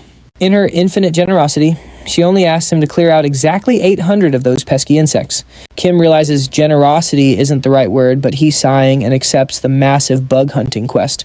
Queen Alter assigns Sarah to lead him. She then keeps Tina behind for an 800-year-long catching up session. Tina stands firm, declaring she could never dream of leaving her master's side. Our hero cuts her off with a charming smile, insisting she stay and chat as his most cared-for disciple. Tina's heart melts at his apparent kindness, though Kim's true ulterior motives are shining through plain as day. Before long, the guide signals their arrival at the forest, pointing out the swarms of sap beetles nearby. Sarah explains that it is mating season, meaning these hungry bugs need more nutrients than the trees provide. Kim hoped his pet would have his back, but she was easily bribed away with treats by Queen Alter. Feeling a bit stung that she'd abandoned him so easily, he sighs and approaches a target for a closer look. With a casual flick of his wrist, he delivers a sharp strike directly to the pesky insect. The guide wonders why he isn't using magic, but Kim's just trying to keep the forest healthy and undamaged. Sarah realizes he truly carries the Sorcerer King's legacy while our hero keeps grinding and bonding with his companion. Brimming with excitement, he mentions to his family that he has already taken down 40 of the pests. The experience points are rolling, and Kang knows it is because he has this entire zone all to himself. His lightning-fast, clear speed makes this the ultimate farming spot for gaming the system with maximum efficiency. Elsewhere, high atop a snowy peak, we find ourselves in a dangerous level 130 hunting zone. North America's top-ranked player slays a massive yeti, grumbling that one kill won't secure the rare ice crystal. A young woman approaches the scene, praising her leader, Gunther, for another job well done. He figures Kate got bored waiting around, but she admits her class isn't suited for this frozen environment. With a grin, he says it is a pity, as he was hoping to watch another high-level player fail. Gunther notices her distraction, so Kate shows him a viral clip of a mysterious rookie crushing a boss. She shares the footage with her companion, who finds himself completely captivated by the rookie's incredible skill. Kate suggests recruiting the newcomer, and her partner agrees instantly, promising her whatever resources she requires. Gunther knows every major guild will soon be at war to sign him. He rests his blade buzzing with anticipation. He's eager to see what happens next, while over at the Mammonism Guild, the boss trashes the legendary Guac. Apparently, he still hasn't tracked down their target. Just then, a polite player arrives, apologizing for being late. Guac fires back, arguing that it's nearly impossible to gather solid intel from just a few viral clips. The boss orders him to find the boy, then pivots to a recruitment plan that leaves Guac totally stunned. Getting fired up, the leader admits that the guild's reputation is already deep in the gutter as it is, since even Hanzo failed scouting the kid is their smartest play. He then asks for an update on Choi. Guac reports that Choi has successfully become a blood priest, which is a highly coveted secret monk class. His sync rate hit 107, and his 8-star patron has made him the guild's top priority. In this world, sync measures how perfectly a player's in-game avatar mirrors their real-world movements. There is always a slight lag, but the smaller that gap is, the higher the sync rating climbs. The leader insists they play nice and shower the kid with gear, convinced he's a rising superstar. Guac isn't convinced they're being kind, noting the unique item the kid wants costs 10,000 gold. But the leader won't hear any excuses, waving it off and telling Guac to just buy the item. Stunned by the order, Guac double-checks only for the boss to snap back and tell him to stop stalling. He insists on never holding back for talent, ordering Guac to offer 30,000 gold to show their commitment. To him, spending a few extra coins is a small price to keep a legendary talent on their side. Back in the woods, our hero continues his spree. Kang is floored by the breakneck speed of his progress. While Kim takes a moment to stretch, he asks our protagonist how many more bugs are on the checklist. He's slightly bummed to only have 361 kills, yet he's determined to wrap up today. Kang knows that's impossible, though Kim is still shattering records. Suddenly, something in the menu grabs his eye. He's absolutely shocked. It seems someone already snatched up his auction listings, totaling over 3,000 gold. Kim immediately starts calculating the real-world cash, but his buddy tells him to just relax and enjoy it. He nods in agreement, deciding to claim his massive payout the moment they step back into the village. Oh no, time is up. Our hero realizes he has to log out soon. Kang mentions the trek to the Elven village took forever, so our main character saves his new skill pack for later. He waves goodbye, asking Kang to send his best regards to Tina and Hying. Back at the palace, Queen Alter serves Tina some tea, made from very rare special leaves. The girl is loving the brew. The queen smiles, though something heavy seems to be on her mind. Finally, she gets serious. She tells Tina that if chasing the relic sparks another war with the spirits, she must choose her people first. They won't fight. Her people value their peaceful life too much to risk it. Tina nods understandingly, explaining that he only wants to reclaim a lost treasure. Alter promises he will get it soon, but she still looks a bit worried and distant. Tina checks on her and her friend just laughs it off, saying she was daydreaming. The queen notes how much the girl has changed and is thrilled she found such a kind, caring master. She is happy for Hying too. Tina beams, admitting that life with the group has been truly wonderful. Suddenly, a bright light interrupts them. Alter gasps as Tina explains her lord has just returned to his world. As Tina starts to vanish, the queen suggests they finish their lovely chat another time. She finds this outsider quite fascinating. Perhaps she was a bit too hasty by not even letting him introduce himself. She sets her tea down and begins discussing the second legendary relic. It is a sacred tree named Woodguard, a symbol of fertility protected by the elves for many generations. Alter suspects the Sorcerer King's relic lies beneath its roots. Thinking of the ghost mirage, she realizes they need more time. A bit later, a guide arrives to give his report to the Elven Majesty. With a bow, he reports the descendant left after his bug hunt and should return by tomorrow. Alter asks for his impression, and the elf describes him as both powerful and genuinely kind-hearted. He is sure the young man won't cause trouble, which leaves the queen feeling quite pensive. Those sacred Rudram leaves actually cure mind control. She gave them to Tina just in case the girl was being magically forced to serve. Since Tina acted freely, it proves our hero is a man of truly great character. With that settled, she decides she is happy to hand over the relic. Alter assumes the quest will take a week, but the guide's face says otherwise. To her absolute shock, he reveals the boy will likely finish everything by tomorrow. He claims the boy slowed down due to fatigue, but the queen barks a firm no, he needs to stay longer. The guide hits a nerve teasing if she is upset, because the boy's ancestor rejected her marriage proposal 800 years ago. He mocks her age of 1700 years, and she throws a cup screaming for him to get out. The elf scurries away, and the queen huffs, trying to regain her royal composure on the throne. She grumbles about his bad jokes until something unusual outside the window grabs her royal attention. Meanwhile, the guide gives our hero a return scroll to warp back to the queen's office later. Kim is thankful for the convenience. Sarah warns him not to stray too far from the quest zone. The local area is safe thanks to years of hunting, but the deep woods are different. Further out, there are dangerous zones where even someone as skilled as Kim might struggle. Ferocious monsters hide in the shadows. Kim listens carefully, though the scenery looks quite peaceful and healing to him. He is definitely curious about those beasts, but first he has to squash some bugs for his questing. He pulls up his menu and finally opens that mysterious skill pack from yesterday. The protagonist is hyped for a repeat skill, while his partner prays his luck finally runs dry. He pulls a skill called Castling. Just like in chess, it lets him swap places with his familiar. Kang thinks it is mid for hunting, but Kim wonders if it has some hidden potential. His partner explains it is amazing for massive guild wars. Plus, he can force an enemy to swap positions against their will. Kim grins, realizing it is the perfect backstab ability. His friend notes these are rare at auctions, costing even more than that sacred skill from earlier. Kim's eyes turn into dollar signs, since the last one sold for 5 million won. Next up, Air Slash. Kang insists he choose the same skill again, even though he already owns it. Kim is baffled, but Kang promises a fun surprise if he just trusts the process. Upon selecting it, Kim is stunned to find a brand new skill upgrading menu appearing. Kang clarifies that these upgrades grant powerful bonus effects rather than just boosting raw damage.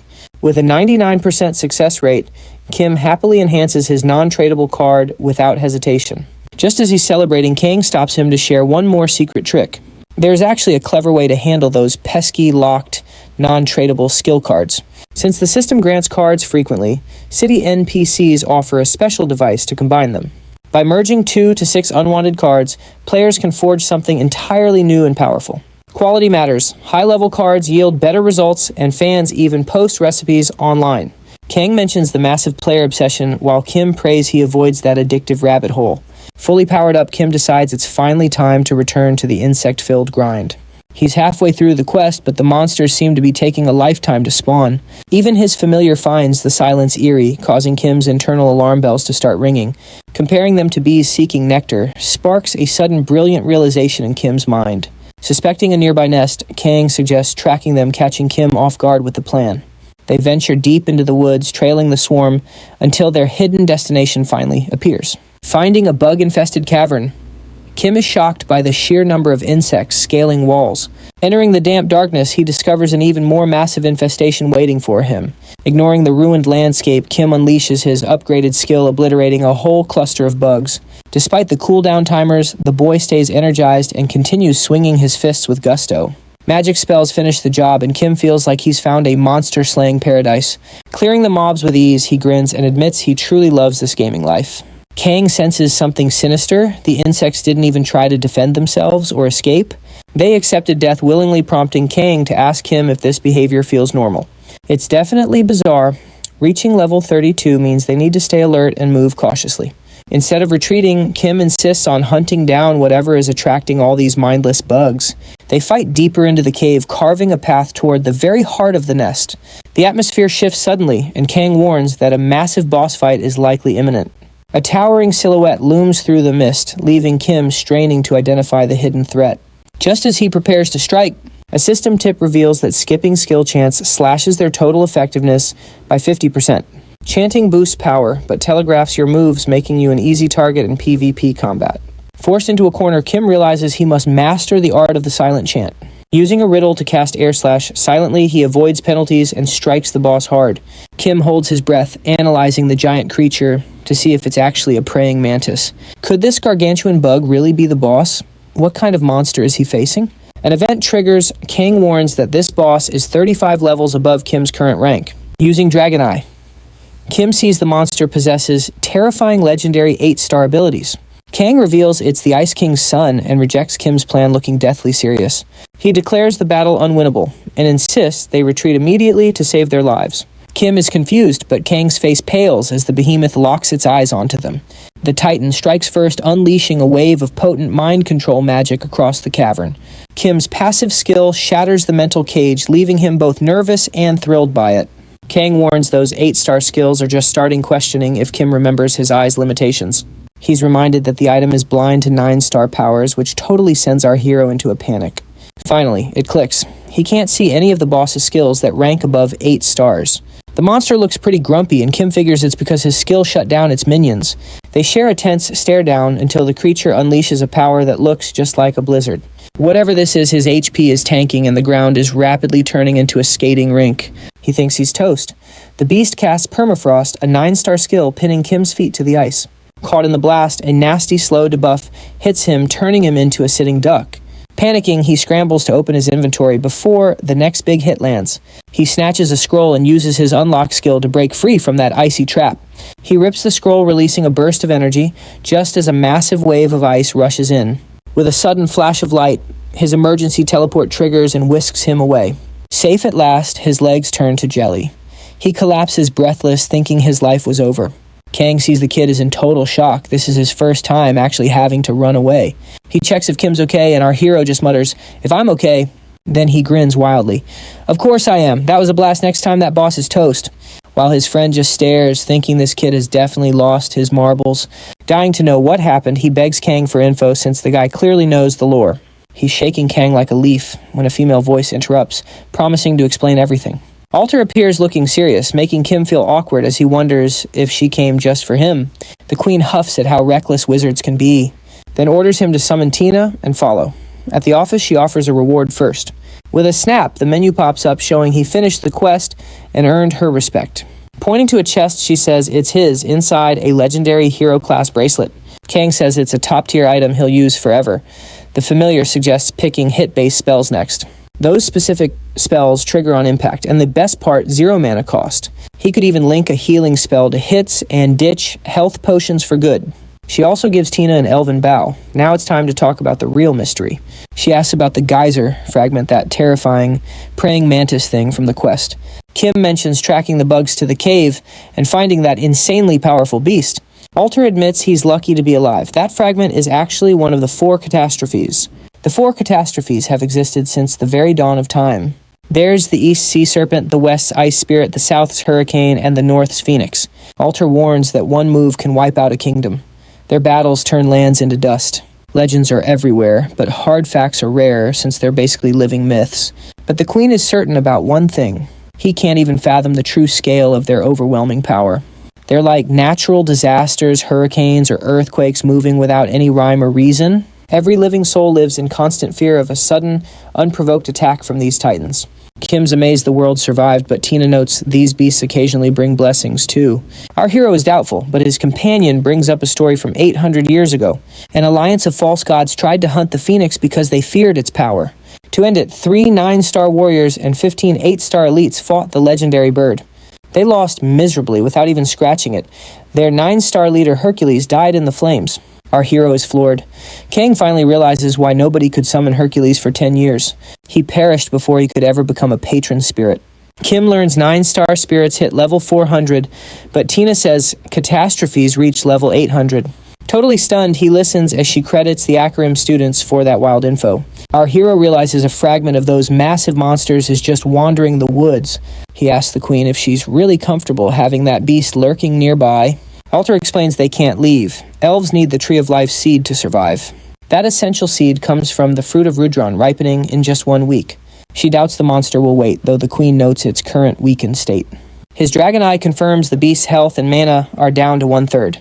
Alter notes the creature is still clearly struggling to recover from its past injuries. She explains Dredge once fought an ice spirit fragment here to gather ancient materials. The Sorcerer King nearly ended it, but the monster barely managed a narrow escape. For 800 years it used sap beetles to slowly siphon mana for healing. Since the fruit is pure mana, it took centuries to restore just 1/3 health. She's certain it will attack soon to steal the elixir and heal its wounds. Ultimately, she has no choice but to seek the Sorcerer King's legendary help again. The queen formally pleads for help, offering a relic and a savior title quest.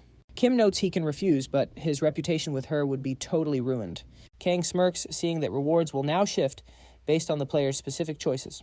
Noticing our main character's confusion, he explains the choice between an easy exit or a risky path for better loot.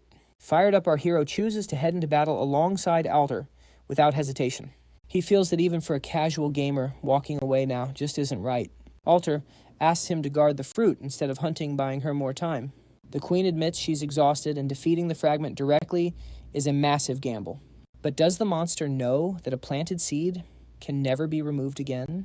If it backs off, that's a big enough win for the elves right now. Our hero listens closely but finds himself with one very important question left.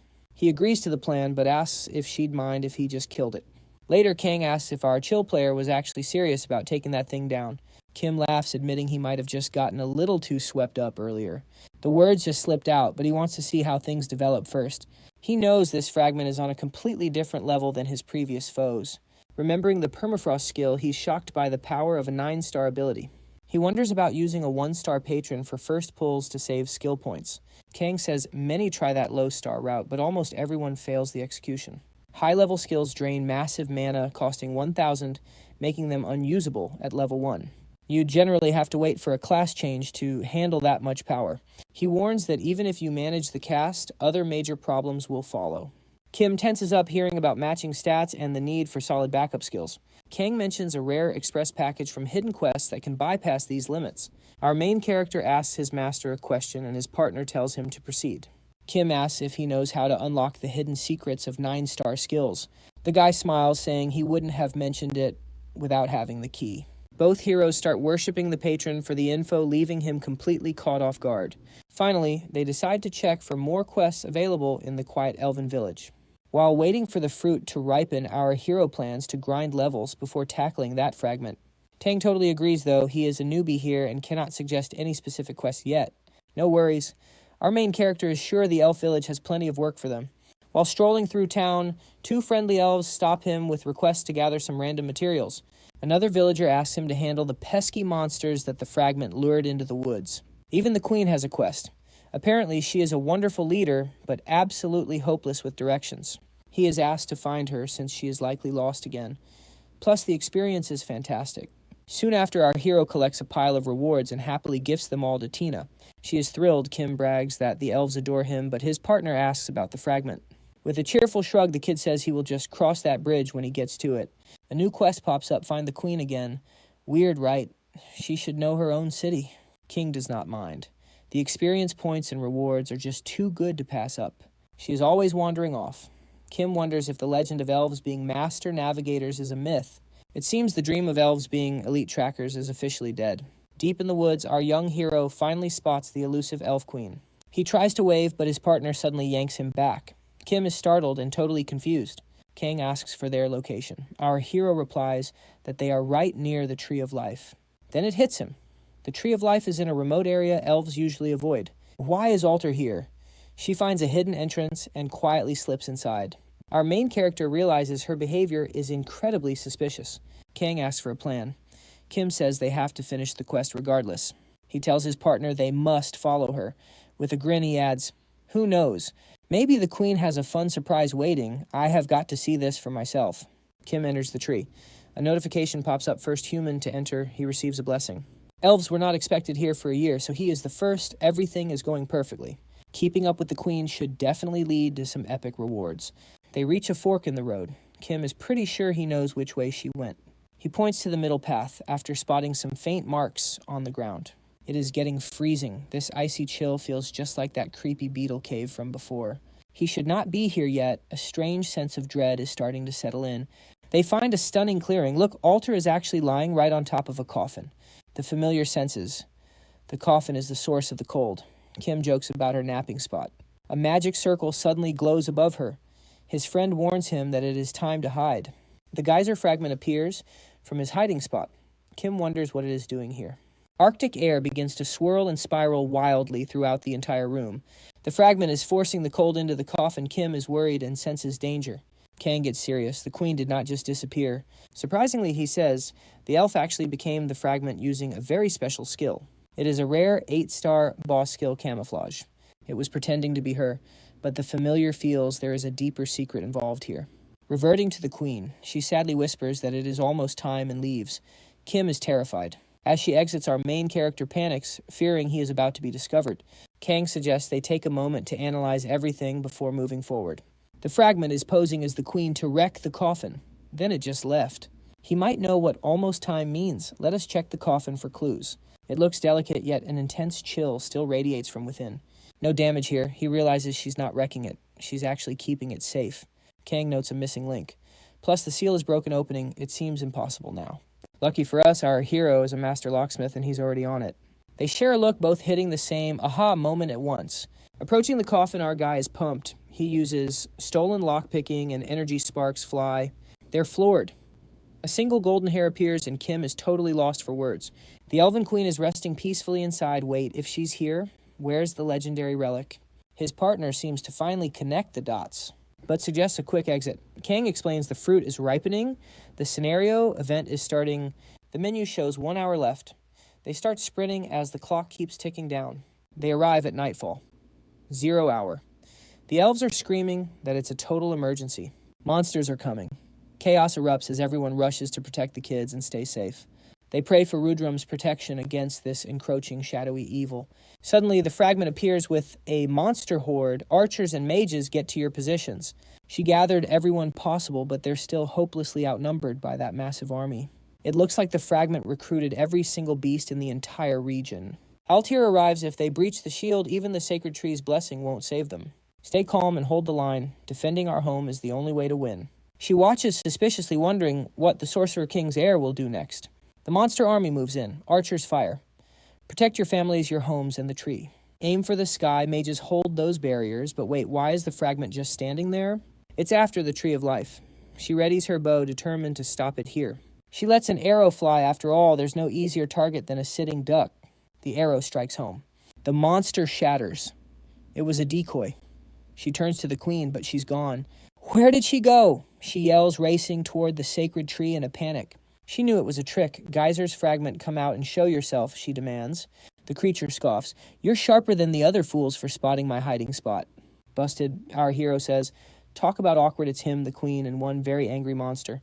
Kim thought she called him. But Altair called the fragment. Even the monster looks confused. Then it snaps. Permafrost ability activate. Instantly, the elf counters. She unleashes a massive blazing fire spell of her own. Fire and ice collide in an epic explosion. Altair is hyped, asking if Kim's okay. Kim's fine, but mentions his arm. The queen just tilts her head and asks, how long have you known? Master Altair asks, her arms still wreathed in flames. Our protagonist figured it out 2 days ago when he followed her inside the tree. He thought she was an imposter until he found the real Altair in the coffin. The system wouldn't let a stranger take the relic, yet no quest ever popped up. There's only one answer. The relic is alive just like her. Isn't that right, Mirage? Mirage, the doppelganger ghost, is actually the Sorcerer King's legendary second relic. She's a ghost who can turn physical. Our hero realizes he missed so many hints. He remembers Tina's warning, the forest's mana warping effect plays tricks on everyone's senses. He'd have caught the fake sooner if he'd just thought, but why the queen's face? Let's talk later, the fake queen says. First we have a fragment to take down. Hands off my fruit or die, the beast shrieked, charging forward like a total maniac. Totally unfazed, the ghost just smiled. Watch closely, master, you're about to see a relic's true power. Our main character was curious, so Tina explained these 7 dolls were the legendary sorcerer's masterpieces. But this ghost had a wild trick. It turns into your worst nightmare, Tina teased, to the fragment's shock. The ghost transformed into the Sorcerer King. Let's wrap this up. It's been 800 years already. Checking his arm, he realized he wasn't even at half power. Talk about a slow recharge. He gave the monster the finger, joking half power was plenty. The fragment fumed, calling him a weakling. Kim was confused. Mirage's vibe had totally changed. Meanwhile, the monster lunged, screaming for his head. Mirage just chuckled, calling the beast a tiny bug. He effortlessly blocked the strike with bare hands. Even the fragment looked totally surprised. The wizard mocked the bug about their 800-year-old history. Furious, the monster unleashed an 8-star blizzard nova. Cute trick, the wizard quipped. He calmly prepared a counterspell and shouted, Calamity Inferno! He completely canceled out the fragment's incoming attack. Kim worried the village would be toast, but Tina shrugged. 1 or 2 villages didn't bother the king. Our hero wondered how someone that reckless ever became king. A notification popped up his stats increased just from watching a high-level pro in the same class. Kang asked why Kim was just spectating. The guy's too good. There's no room to help. The familiar agreed. The king had spammed over 30 skills, and every single one was master level. They wondered about his level, but Tina explained he was born with a legendary divine body. That skill granted him double the stat points of a normal person. Talk about a silver spoon. Kim was jealous, but his partner called him a dummy. You get triple points, remember? With 5 minutes until the fruit ripened, the Wizard King stopped playing. It was time for the finale. He cast ultimate stone cuffs, locking the monster down. The beast cursed, realizing it was completely stuck. Meanwhile, Tina noted his old injuries from 800 years ago. Inflicted by the wizard were reopening as they reacted to his mana. Kim grinned and thanked her while Kang looked worried. He knew exactly what that kid was planning. The system announced the event. Protect the fruit from the fragment at all costs. But the monster had a surprise that caught Mirage off guard. A blinding flash erupted as it cracked. It was shedding its skin before it was just a brainless ice shard following simple orders. But after nearly dying, its mind awakened. The monster actually started questioning its own existence. It believed the fruit was the key to ending its pain and reaching its true peak. The wizard wondered if it sacrificed size for speed. Plus, its mana was running dangerously low. Just as victory seemed close, the fragment spread its wings and made a desperate leap. It lunged for the fruit, sensing the tree's massive life essence. "It's all mine!" it screamed. But our hero was already there, basically saying, "Nope, not today." The monster was baffled. Since when had a tiny squirrel been guarding the tree? It almost thought the little guy was cute, then snapped out of it with a loud "no." While the fragment screamed, the squirrel used a shadow skill to teleport back to Kim. Perfect timing. Kim cheered. His pet even gave a cute little salute, just like they practiced. Watching them, Mirage realized Kim had a plan all along, but Kim couldn't store the fruit. His partner laughed, saying an inventory shortcut would make the quest way too easy. That sucked, since he didn't want to carry it. Luckily, Hyun was thrilled to hold it. The creature lost its mind. It charged at our hero, screaming to give the fruit back immediately. Kim figured the beast was drained from shedding its skin. Right on cue. Tina stepped in to protect him, and Mirage joined the fray, blasting the fragment with magic. Even with his skills, the beast lands a heavy blow, cutting the health of our main character in half. Kim starts panicking at that insane damage. He watches the chaos unfold from the sidelines, feeling like he's caught in some high-stakes pet battle. Planning is key, but the boss suddenly notices its precious fruit is gone. It hunts for that sneaky squirrel until its eyes lock on. And that scary visual. That is exactly how the monster views our adorable little furry friend. Without a moment's hesitation, the fragment triggers its permafrost skill on the entire group once more. Everyone starts turning into popsicles. It makes no sense, since that ability should definitely still be on cooldown. Kim realizes the boss cheated the clock with a special skill. Just as he thaws out, Kang yells that another strike is incoming. It's lightning fast, leaving Kim no time to dodge before he's slammed into a wall. His worried familiar rushes over, but Kim stays cool. He's still in the game. The team agrees this quest is no joke, wondering if clearing it is even possible. Kim tries to stay positive since Hang still has the loot, but things take a sharp turn for the worse. Suddenly, the boss is looming right over the little squirrel. Kim is baffled. How did it move that fast? It all clicks the massive beast used mind control to hijack our cute little companion. The squirrel dashes toward the monster like a robot. Tina screams for him to stop, but the little guy is under a spell. The fragment lets out a triumphant laugh, shouting that the fruit finally belongs to him. The injured beast was actually ready to retreat and regroup, but it never imagined the prize would just walk right into its hands. It celebrates feeling whole at last, but our main character steps up announcing that the party isn't over yet. The fragment is confused why Kim is there instead of the squirrel. Kim just grins, glad he mastered that specific trick. He activates his swap skill, instantly switching places with his buddy. The boss is stunned by the high-speed trade. Kim asks if the monster is confused as he prepares to strike. He charges, calling it the ultimate betrayal-style move. The boss sees Kim's speed, but figures it can still guard its weak point and launch a counter. Kim mocks the creature, asking if it's just trying to hide its old scars to buy a few extra seconds. Charging up his power to end it, Kim strikes. The creature is absolutely floored by his incredible speed. Kim opens his inventory, grabs the magic-breaking dagger, and plunges it deep into the fragment's gut. Kim flashes a satisfied grin as the boss begins to crack. The monster wails, unable to believe its end is here. After catching his breath, Kim hits a new level. As he relaxes, his worried familiars swarm him to check for injuries. Chang is totally speechless that Kim actually pulled it off. Meanwhile, our hero gets a little bashful from all the praise. A mysterious woman approaches, relieved he's safe. She offers her congratulations on finishing such a brutal mission. Our hero thanks Alter, though he wonders if Mirage fits better. The elf simply claims the fruit for herself. He looks a bit down, but she promises a massive reward in exchange. Now Kim is officially hyped. With the mission cleared, Kim's dying to see the loot. In his mind, it has to be something legendary. His familiar asks if the loot is top tier, while making a total greedy gamer face. Our protagonist reaches for the treasure. Even Kang agrees. The little guy has a point, though. He sounds a bit unhinged saying it. Later, they sort through the haul, a shiny ring, some rare crafting materials, and a mysterious card. First is the Ring of Frozen Restraints. It's perfect for boosting ice resistance and chilling out his skills. Kim checks the card, but feels let down that it's not a full pack. Kang tells him to use his head and look closer.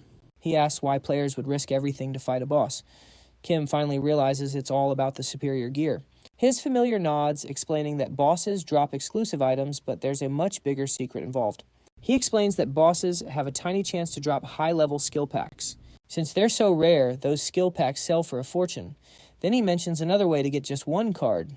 To Kim's absolute shock, he explains that a single card usually means it was the boss's own personal skill. Checking the list, Kim wonders if he can really learn any of them. He worries if there's a class restriction holding him back. His partner says he's in the clear. Kim admits anything would be awesome except for that weird 6-star mantis form. He decides to examine the very last item, which is a white ice crystal. It's a legendary crafting material overflowing with life energy. Our main character is stunned by its incredible description. Suddenly, a menu warns of a despair trap. It turns out the ice spirit will be watching him from now on. Kim starts panicking, wondering why this is happening, and why Mr. Ice Spirit is being so mean. He activates his unlock skill, and finally the curse lifts. Now both of them can breathe easy again. Still feeling the tension, he checks his final reward and slowly peels back the skill card. He's overjoyed to pull a 9-star permafrost skill. Kang tells him to dump every single point into it. Our hero takes a second to admire his status window. It's looking pretty stacked with all these skills. Kim thinks it's better to save some points and just get really good at his current abilities. Watching Mirage fight taught him a lesson. Even a low-tier skill can be amazing in the right hands. Speaking of skills he remembers, he still has a level 35 card pack waiting to be opened. But he's interrupted by a group of worried elves rushing over to check on him and the queen. The lead elf says they sent soldiers to the barrier and asks if the fragment managed to escape. Alter smiles and tells them they crushed it, thanks to the descendant. Kim feels a bit shy hearing that. She gets super hyped and announces it's time to celebrate with a massive village festival. All the elves start cheering, giving big shout-outs to their queen and the legendary sorcerer king. Seeing them so happy warms Kim's heart. He decides to save his card pack for a quieter moment. Somewhere far away in the frozen ice-crowned mountain, a voice echoes from deep within an icy cave. It's Geyser, the ice spirit. He's shocked that someone actually broke his curse and escaped the mental trap. Usually anyone facing the fragment gets stuck in their own mind, but this person actually broke free. Geyser hasn't seen an irregular like this in centuries. Honestly, he finds the whole thing pretty intriguing. Back at the elf village, the party is in full swing and the vibes are incredibly lively. Sitting in a corner with plenty of snacks, our happy hero says, "Now this is what I'm talking about." Tina and her little friend are loving the feast, though it looks like Hyung might have overeaten. The elves who cooked the meal tell our hero to eat his heart out since there's plenty more. Kim jokes that his inventory is basically full because the elves just won't stop giving him blessings. His familiar quickly warns him to keep that quiet so he doesn't sound like a spoiled brat. Since his old clothes were trashed, Kim puts on a random outfit and notes how easy the monsters were. Kang points out that the monsters were a breeze only because he's got that sweet permafrost power. Kim's happy he leveled up and made friends with the elves. This is why he loves this game. Suddenly, someone interrupts his meal. Kim looks up and realizes that Mirage wants to have a word. She asks to speak privately, so they head back to the cave near the Queen's final resting place.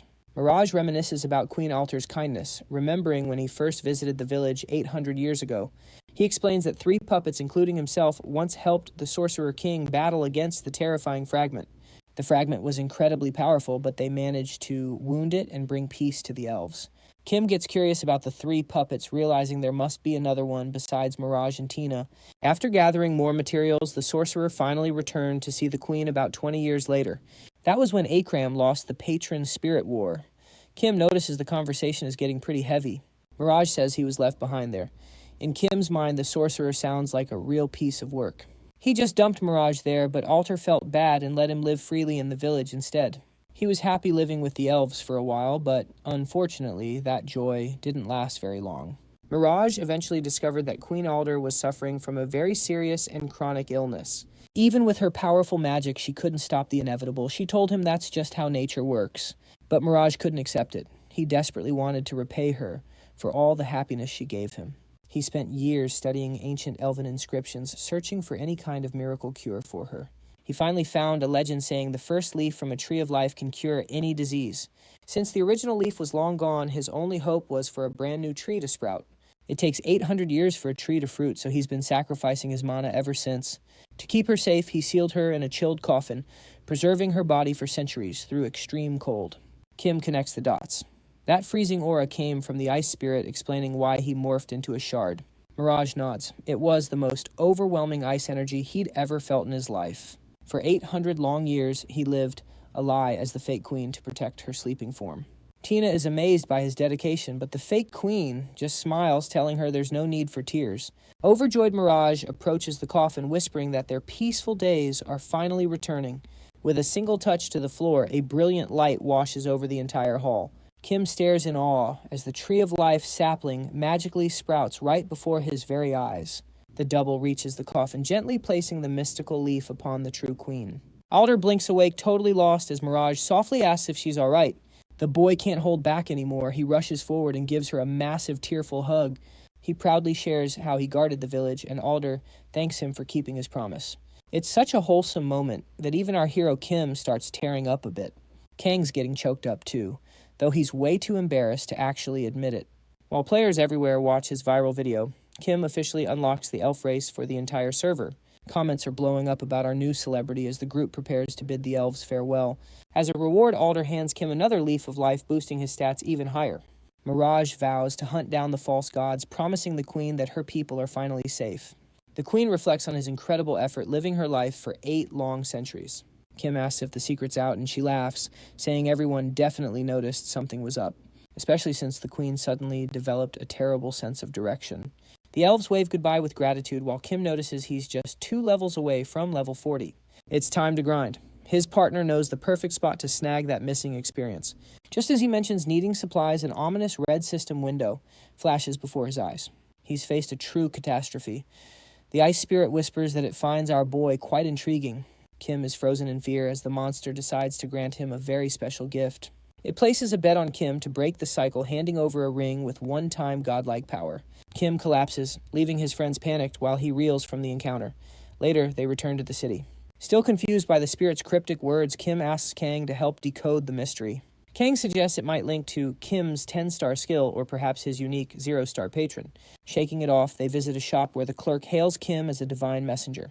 The shopkeeper assigns him a new task: retrieve a rare item from the elusive wind spirits. A nearby player is shocked Kim accepted, warning him about the dangers of open dungeons. He explains the difference between private instances and open dungeons where anyone can jump in. This specific quest has become a total must-do for any serious player in the game.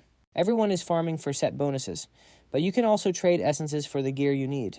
The catch: the notorious KD guild controls the area, and they're hunting down anyone who enters. Kim just grins and thanks him, already excited for the chaos he's about to cause.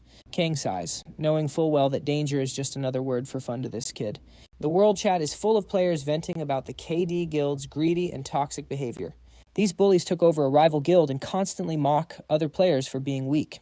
Kang calls it typical gamer behavior, but Kim's ready to teach these bullies a lesson in manners. He's pumped to use them for XP, looking forward to their friendly little meeting. Elsewhere, a band of thugs grumbles over their latest victims, disappointed by the lack of loot.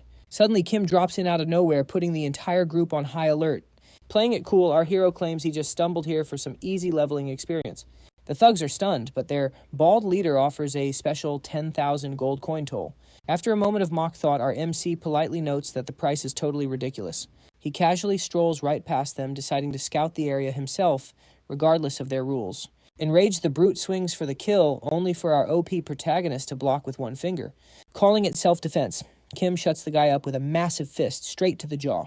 "You should have let me through," Kim quips, demanding 10,000 gold for the guy's life instead. Nearby, a new squad approaches as their leader barks out orders to prepare for battle. Jillian reports 10 guards at the gate, thinking this will be a total walk in the park. Catching them off guard should be easy. The team roars with excitement at his bold words. This streamer is chasing the ultimate viral moment to skyrocket his channel's popularity. He's even recycling old war speeches. He's secretly jealous our MC is snatching all the views. But today is his big debut, the day he finally crushes that rival guild for good. He's using these followers to climb the ranks and claim the throne of the top guild. He screams for justice at the hilltop, charging forward only to find the entrance completely deserted. Confusion sets in as the scouts have vanished. The crowd starts whispering in total panic. Thinking fast, Jillian claims this was all part of his master plan to save everyone time. He's actually clueless, but hey, free loot on the ground is a nice consolation prize. Just as he reaches for the treasure, a blurry shape zips by and snatches it away. A thieving squirrel.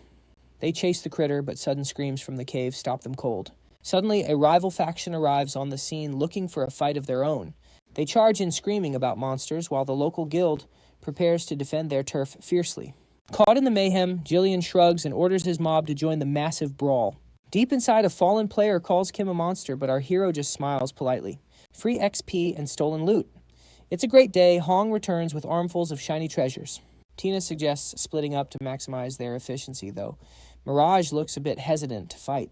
Kim kindly reminds them to retreat to safety if things get a little too spicy. With a cheerful wave, the trio divides and conquers the winding paths of the dungeon. He's admiring his cute pets when he senses a sudden high-speed threat approaching from behind. He laughs off the weak strike, surprised that only one person showed up to the party. Kang notes that typical guilds house 150 players, but the big leagues are much larger.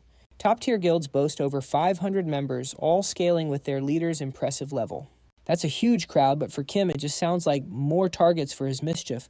Soon, a fresh wave of players charges in, convinced they can overwhelm him with sheer numbers.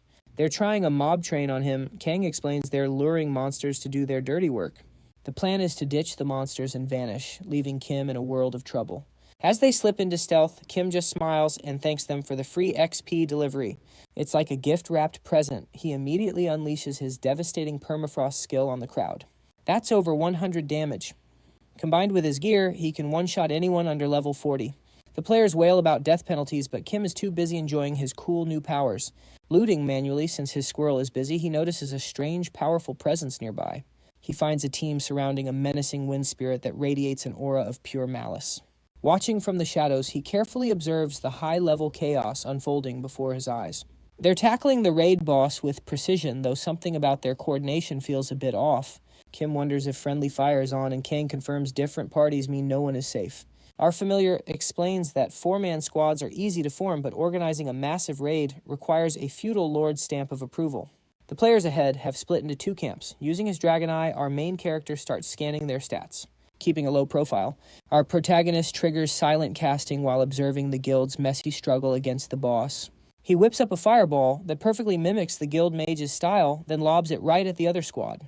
The target blows his top and starts cursing, though the real mage knows his aim was true. Kim smiles at the chaos. Kang is floored. The kid just chained a wind magic slash with a fireball. That is pure talent. Once the dust settles slightly, one guild member shouts for his teammates to cover him while he charges in. Suddenly, a huge fireball streaks across the sky and slams right into the poor guy. Bullseye. Furious, he screams betrayal. He thinks the other group is trying to steal the boss loot. Kang is impressed by the kid's mischief. Our main character just shrugs. A casual player's true joy is stirring up a little trouble. He says they can just kick back and watch the two teams wreck each other. Moments later, spells are flying everywhere, and that unlucky player's gear is scattered all over the floor. Kim prepares for the finishing blow on the boss, but notices the monster isn't even looking at him. Suddenly, a golden light zips from his bag to the boss. Out pops silver-free wine, a beautiful wind spirit. She thanks him warmly, explaining that the elves' sacred leaf finally cleared the fog from her mind. To his surprise, a quest pops up. He needs to save the wind spirits from demonic corruption. This world is a melting pot of races. Beyond the human realm, other dimensions exist in the shadows. Heaven and hell are the pillars that hold the world of Lhasa together. Kang grumbles about high-tier monsters appearing in a beginner's zone. Normally, demons are level 200 plus. He figures these must be nerfed versions for this area. Kim wonders if this level of contamination is going to be a huge problem. Since it is a starting town, his familiar confirms it is bad and explains the original game's lore. Back then, players joined NPCs in a massive demon-slaying event for sweet rewards based on their kill count. With no level cap, the top 10 players led the charge. Our main character asks how that story wrapped up. Turns out it was a total cliche. The NPCs won and the demon leader ran away to fight another day. Dead zones appeared where nothing could grow. Small guilds complained, but the majority loved the hype. To our hero's chagrin, his friend mentions that Luana had to be totally rebuilt after the event. Kang notes that while the event seemed random, it was actually a grim warning for the rest of the world.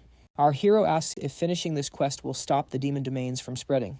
His partner isn't sure, but Kim's already feeling motivated. He's always wanted to play the world-saving hero. He accepts the challenge.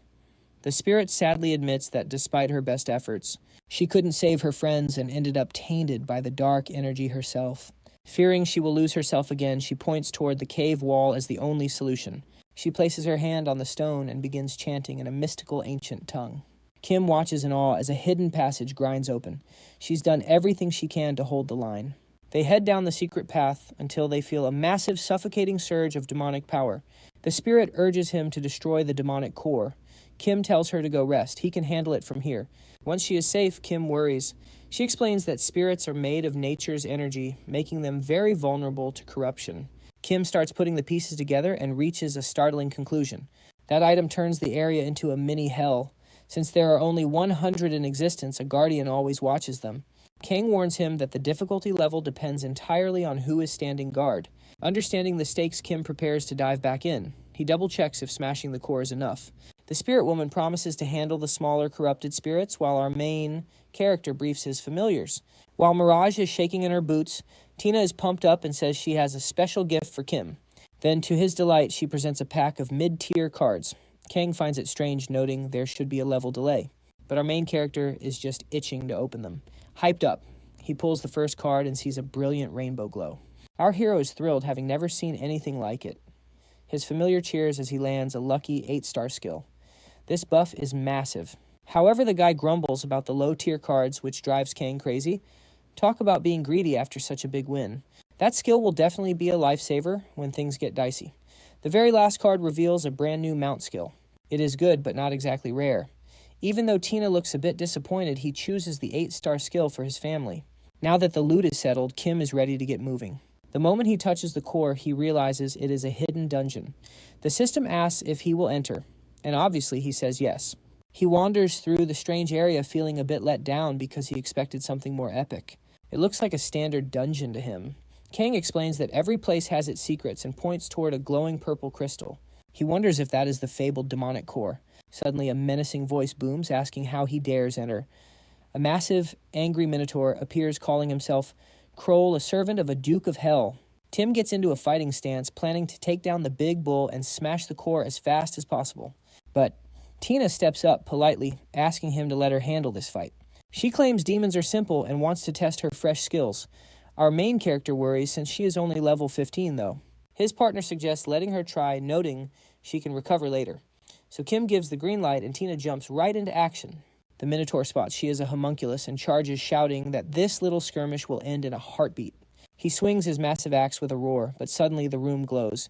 Tina reveals her full power, ready to unleash serious damage. Kim cheers for his friend, while his partner mentions that since the sorcerer's quest was legendary, the enemies were way tougher. This dungeon is only hero class by comparison. Kang jokes that honestly, Tina actually needs a nerf to keep things fair.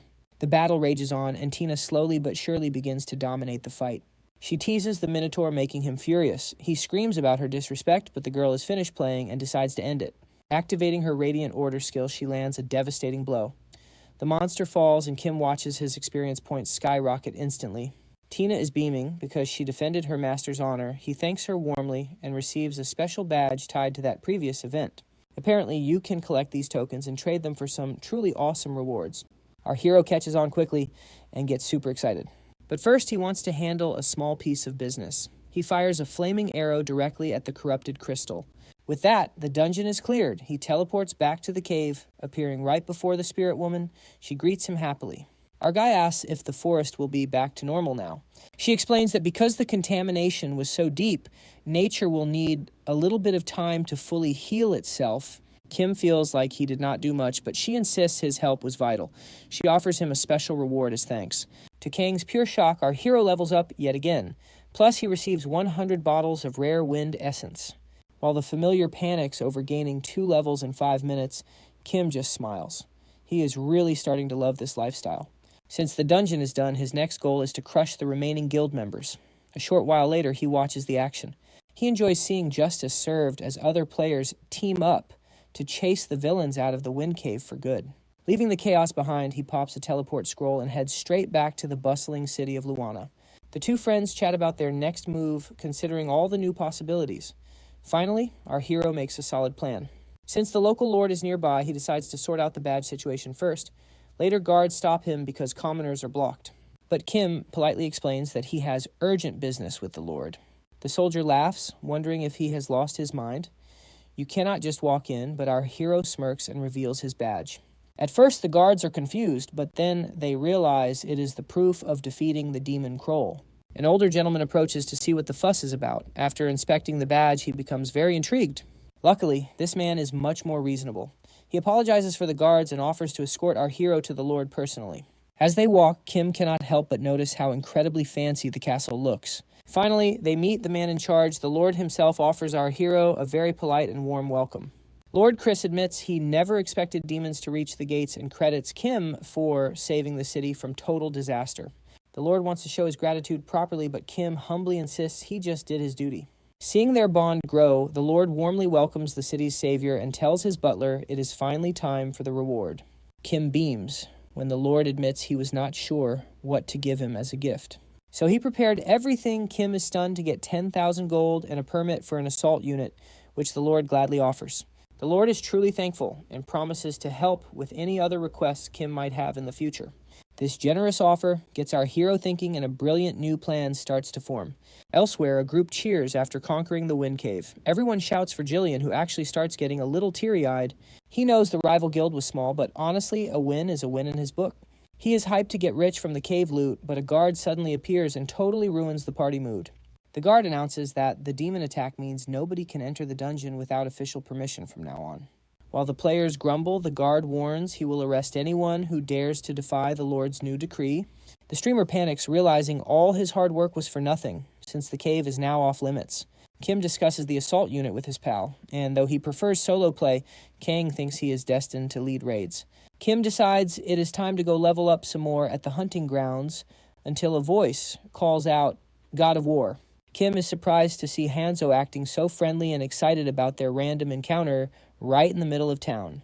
The ninja geeks out, calling it fate, which just reminds Kim that this guy never really listens to what anyone else is saying. Kim is curious since Hanzo is apparently heading straight for the Lord's castle today. Hanzo explains he is on a quest from the butler that needs finishing immediately, so their chat has to be brief. Just as Kim tries to leave, the ninja grabs him.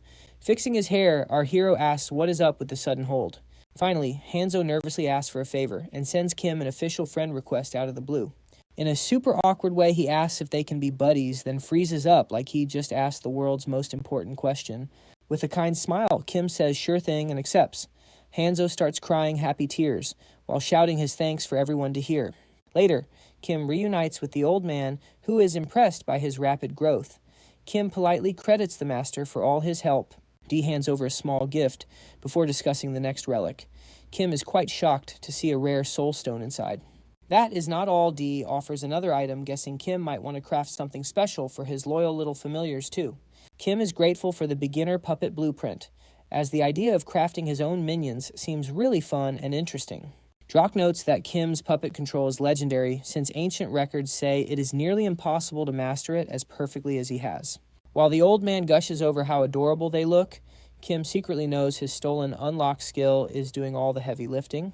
Feeling hopeful. Our hero knows his mana is too low to lead 7 puppets yet, but he is sure he will find a way to fix that soon. Finally, they discuss the third relic, which Drock explains is being kept under some very strange and mysterious conditions these days. The excited old man reveals it is inside the Empire's palace. He shares how the Sorcerer King built this massive empire 800 years ago. However, the empire crumbled after the war with the patron spirits, and things have been a mess ever since that time. With the royal line barely surviving, the Kingdom of Remark changed its name to Akram, just to hide from those dangerous spirits. The old man explains that Acrux is now managed by the 4 largest surrounding nations in the region. He describes Ruandra, a place where adventurers go to seek ancient knowledge before they can unlock their second-class upgrade. It is basically the starting zone for players, a tiny little spot tucked away between that nation and the great Jillian Empire.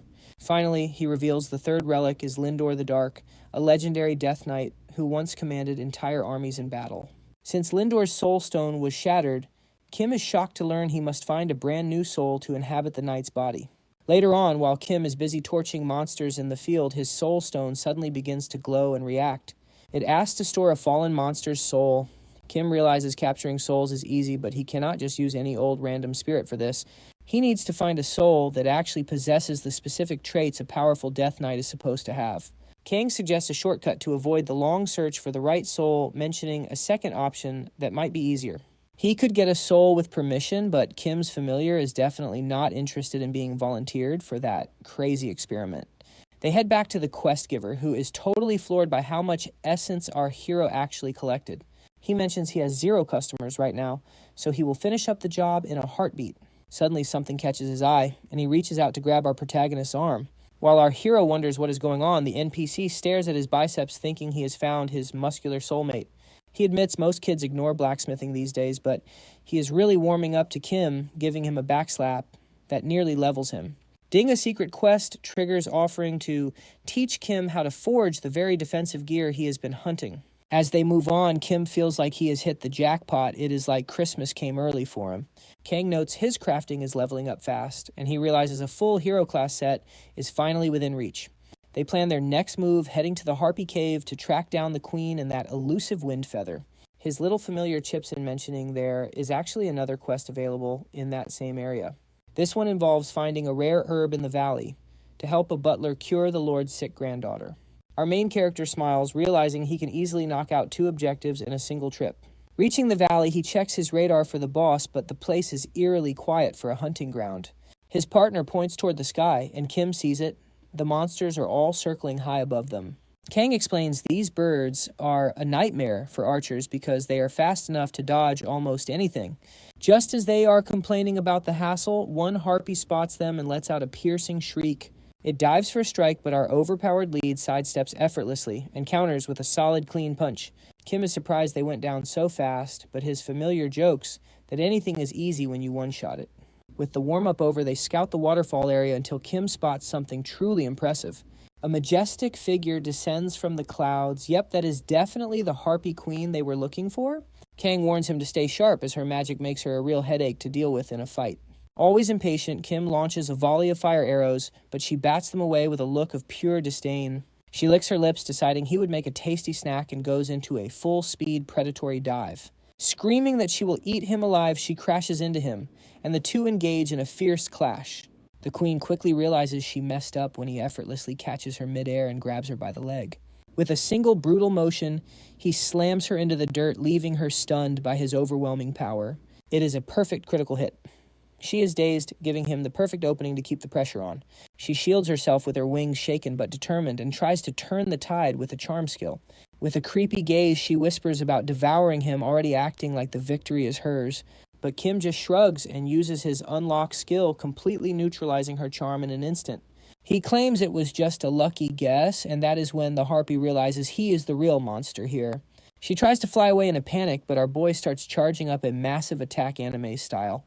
He lands a permafrost strike just in time, locking her leg in a block of solid ice. Kim follows up with a glove-boosted air/healing himself, while the boss realizes her time is running out. Pushing past her limits, she manages to break the ice and retreats as fast as her wings can carry her. She is missing a good chunk of her health, but she thinks she is safe by keeping her distance. Suddenly, that adorable little squirrel appears right beside her face and chirps a friendly hello. Kim triggers his pet skill, jokingly complaining that he felt cheated since she did not actually eat him. A second later, he is floating right in her face, and the terrified queen starts begging for her life. He reaches out, making contact, as the boss lets out a desperate final shriek of terror. He slams her into the ground so hard that even using her as a cushion cost him 10% health. Kang is speechless, while our hero admits he briefly thought about talking her down before changing his mind. Kim sighs, wishing the Harpy Queen had been just a little bit more intelligent. He recalls that most event bosses were smart and served as a rite of passage to find sorcerer's relics. Our hero realizes he might have missed out on getting something extra special from this particular quest. Always have a backup plan. His partner worries since players are usually level 50 by now. But this is Kim, so he's fine. He nabs a rare item that makes his squirrel super happy. Kang calls him lucky since pet items are rare. Time to finish these quests and move on. Just a short while later, Kim delivers the herbs to the butler. Grateful for saving his granddaughter, he gives Kim special cards. The blacksmith is also thrilled with the progress. He's impressed by Kim's speed and hands over the blueprints for those special high-tier items. Kim returns home to find his room spotless. His familiar really went above and beyond, organizing everything. He's ready to open his card pack when a very interesting system alert pops up. It's a rare chance to give his room a massive upgrade. One requirement is missing, so the system offers to use a rare Tree of Life leaf instead. He agrees, and soon his room can grow a Tree of Life, granting him incredible passive benefits. Mirage wanders over, curious to see the new tree for himself. He touches it, and the tree recognizes Kim as its master, granting him insane game-breaking bonuses. Our hero couldn't be happier with the results. Kang is stunned. Most people face epic quests for this, but for Kim it was a breeze. Now he's obsessed with the room upgrade. To finish it, he needs a great tiger hide. Kang knows where to hunt it, but then asks about Kim's new manager skills. Kim realizes he totally forgot. He quickly pulls up his menu to check them out. He lacks the requirements, but tries unlocking it anyway. Against all odds, the system actually says yes. All his familiars gain new skills. Kang notes they'll be amazing if used with a good strategy. It's a lot of info, but his partner will handle the details. No need to stress out. His familiars tell him to focus on his work while they handle the base. How wholesome. Feeling pumped, he heads to the workshop and starts his next big crafting project. He gets a bit twitchy when he notices 2 blacksmith hammers sitting there. The tutorial asks for 2 metal bars, which is intimidating, but the old Kim is long gone. He's mentally prepared and full of energy. He's definitely going to keep up with this. He hammers away with pure determination. Finally, his new hero-level item set is complete. Tina and Kang praise the quality. These items will stay relevant even after his class change. Kim is horrified when Kang mentions that crafting unique sets is supposed to be nearly impossible. He shifts focus and pulls out the card pack. Sorry for making you wait, buddy. He's tense because this pack only has 1 card. He can't rely on his usual spamming trick. He opens it, and jackpot. He just pulled a 7-star Wind Blast skill. It's a core spell for mages, but Kim already has range. He doesn't really need it. Then he gets a brilliant idea. He gives the skill to his pet squirrel instead. Mirage is happy, but Tina looks a little jealous. She wants to get stronger too. To help her out, Kim hands over the powerful equipment set he used to wear. She's thrilled. Since Mirage can copy gear, Kim promises him a nice accessory a bit later. With crafting done and cards opened, he asks what the next phase of the plan is. Back in town, Kim finishes his errands. He listed the junk and bought all his necessities. That's when he realizes his shady rank allows him to do some pretty cool market tricks. He can list unlimited items, but sadly there aren't any good cards for Tina available. She tries to act cool about it, but the awkward tension is way too high. Kim promises to buy her a skill the moment one appears. That definitely cheers her up. Tina is glowing with joy. It looks like things in Lana are finally winding down. Kang says, let's hit the shopping district's teleport NPC, direct flight to Tiger Forest coming right up. Our duo makes tracks for the teleportation plaza. The NPC warns Kim he's a bit squishy for this zone. No worries, our hero's got this. If things get hairy, I'm out. Kim promises. Next stop, the Kingdom of Remark. 5 gold coins later, the portal hums. Watch out for the motion sickness, the NPC chirps. Landing on the other side, Kim wonders, is this the right place? His partner nods, though honestly it's a bit of a fixer-upper. Kang explains he visited back in his 3rd life. Turns out this place is legendary. Kim feels the heat as the locals start giving him some serious side-eye. See, this was Akram soil, before the Spirit War. Let's just say patrons aren't popular here. Once a hotspot for hidden quests, this kingdom is now Lasa's weakest, loneliest corner. Time to use Draw's fancy emblem to charm the palace gatekeepers. They reach the palace, and a guard politely asks them to sit tight. Kim realized he totally underestimated Draw. That emblem is like a VIP backstage pass. The castle's a bit tiny, isn't it? Talk about Remark's budget being in the basement? Suddenly a familiar voice rings out, "You're early!" It's Draw looking dapper as ever. "Welcome to Remark Castle, my young descendant." The old man is thrilled, and Kim keeps it classy with a polite bow. They're set for a royal audience, but a sudden commotion breaks the peace. The doors burst open. A wild warrior appears, shouting for the descendant, while Kang groans. Sure, this kingdom is boring, but it's home to Galeon, the legendary sword of the realm. After the 4 catastrophes, there are 11 absolute legends, and this guy's one of them. He's the strongest NPC in Remark, and he's surprisingly friendly, which makes Kim super awkward. Draw sighs, asking Kim to forgive the general's high-energy personality. Before he knows it, Kim is whisked away. We're going to bond through combat. Unlike your average NPC, Galeon teaches through tough love, and by tough, we mean intense questing. The general is level 200. He tells Kim to hit him with everything he's got. But hey, our hero isn't about to back down from a challenge. Blink and it's over. Wait, what just happened? Our duo is totally stunned. Gillian is impressed. Kid, you've got talent written all over you. Pumped up, the general postpones retirement to train his new protege until Kim's totally spent. Kim can't even land a scratch, but his teacher is beaming with pride. Gillian checks in about the meeting with His Majesty.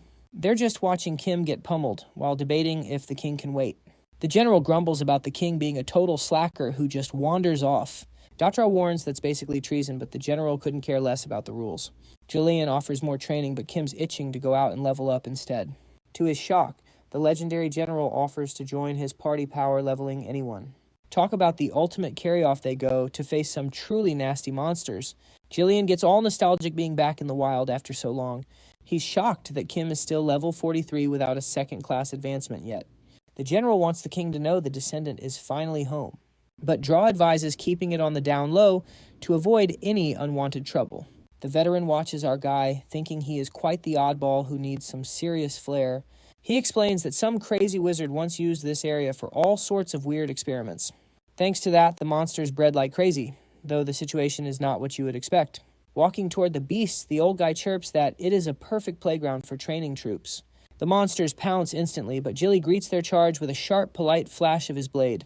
Kim is stunned by the man's power until the veteran laughs, saying it feels like the good old days. He leaves our hero to it, diving back into the fray while the others chat about his personality. Our hero is thankful for the assist, but naturally he gets restless and goes looking for action himself. Our boy lunges forward and delivers a massive smack right to the monster's noggin with tons of force. He is shocked it survived. Guess he is spoiled by easy wins, so he keeps thumping away. Kim whines about needing 10 hits, but Kang teases him that this is a high-level zone. While observing his mentor, the screen pops up. He hit level 45 and can finally change classes.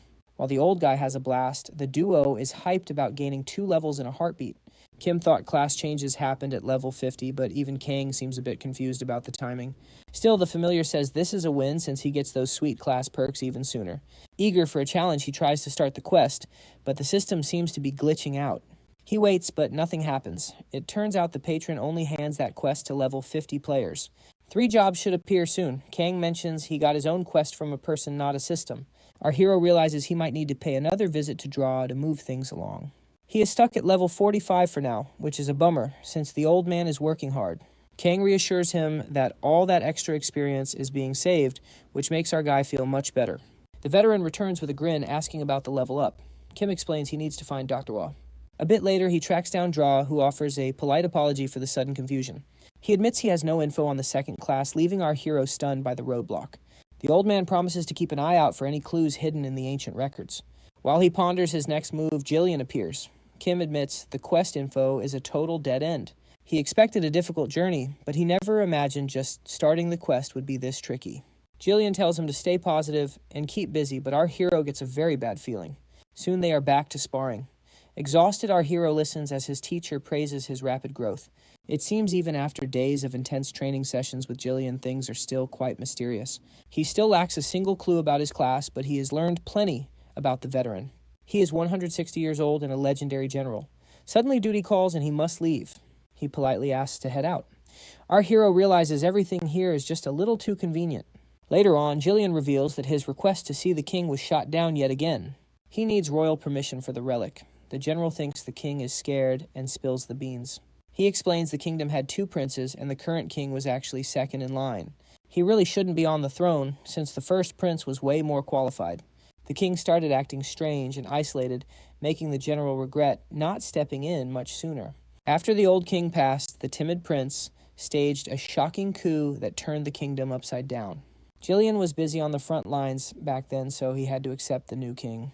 He mentions our hero arrived during this mess, but Kim says he wants no part of royal drama. The old man explains the kingdom's true name and how the last true heir has finally returned. He asks who truly deserves the throne, but a messenger arrives with a sudden royal update. Jillian hopes for good news, but the king's rejection sends him into a total fit of rage. The messenger adds that His Majesty still refuses to recognize our hero as a true royal descendant. To snag that meeting, Kim's got to tackle a specific mission first, turns out it's his second-class advancement quest, talk about a lucky break. Jillian is absolutely fuming, though, he yells out, wondering if he heard that crazy request correctly. Kim holds back the raging general, he argues they should be throwing a grand feast, not assigning errands to a long-lost legend. The messenger starts sweating nervously, he explains that His Majesty only requires 3 completions out of the 12 options. Just like that, Kim's rapport with Gillian maxes out, the quest difficulty plummets, making his life way easier. When it's time to review the tasks, the general is still disgusted. He's outraged that the king is blocking him from helping out. The targets are the White Nightmare and some centaurs. Gillian wants to complain, but Draw tells him to behave. The general offers to fight anyone who has a problem, Kim just smiles, promising he can handle these solo. The veterans are totally stunned. This kid is facing impossible odds with a completely relaxed and polite attitude. Little do they know Kim has a massive advantage, he's got the ultimate cheat code on his side. His system researches every detail instantly, it pinpoints every monster's location and the perfect path to victory. Before heading out, Jillian stops him. Since he can't officially help, he offers a high-tier personal gift instead. Kim is stunned to receive a high-level skill pack, he honestly has no idea why he's being so spoiled. Even Kang is speechless. A level 50 pack is basically unheard of, this is a total game changer. He pops the small pack, first finding a wind cutter upgrade. Now it adds a nasty bleeding effect to undead and golems. Finally, the big moment arrives, with sweaty palms, he holds his breath and draws the first card. It's another wind cutter. He feels a slight sting of disappointment. Second card, another wind cutter. Third card, you guessed it, wind cutter, He's starting to freak out as the duplicates keep piling up. Kang finds the whole struggle hilarious. But on the final card, luck strikes, a 6-star ride skill appears. Tina bursts in, her eyes sparkling with joy, and she's convinced he finally found a special gift just for her. She gets super dramatic about it, she vows to protect him with her life against anyone who dares interfere. Kim is ready to grind, but his partner suggests a shopping trip first. He's a bit confused by the detour. Kang explains the prep work. To fight the ancient cobra, they need a specific item to lure it out. Soon they arrive at the Meow Forest. It sounds cozy, but it's a dangerous hunting zone. The monsters here are adorably evil, they're tiny fast and hit way harder than you'd ever expect. Most players just pass through Kang notes. They usually assume there isn't a boss hiding in such a cute place. It reminds Kim of his run-in with the Squirrel Emperor. He sets the trap, but the forest stays quiet. Kang tells him to be patient. Suddenly, a massive, majestic tiger emerges from the shadows. It walks right up to the box and hops in, classic kitty behavior. Kang knows exactly how to handle felines. Now's the chance, Kim swiftly takes down the big cat and loots the necessary items. That tiger meat is the perfect bait for the elder snake. But first Kim grabs supplies for a room upgrade. They reach a secluded clearing. / Kang points out the exact spot to drop the bait for their target. Kim asks for a quick briefing on the snake. / turns out this boss is a real nightmare to face. It's got power poison and petrification / but the familiar mentions that Kim is a special exception. He tosses the meat and waits. Instantly, the elder snake, the Black Plague, slithers into view. The boss debuffs his resistance and tries to turn him to stone. / Kim just gives a confident smirk. He realizes why he's immune and starts walking forward. / the snake is visibly frustrated that its tricks aren't working.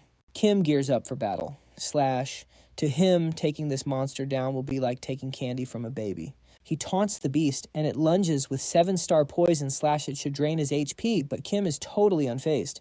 He activates his special skill and wipes the poison away. / the status effect vanishes into thin air once again. The snake realizes it's in trouble and tries to bolt / Kim mocks it, demanding an apology for the ruined plants. The battle rages on / Kim is incredibly relieved. He took the time to craft that high-tier armor set. Out of tricks, the snake tries to look as cute as possible.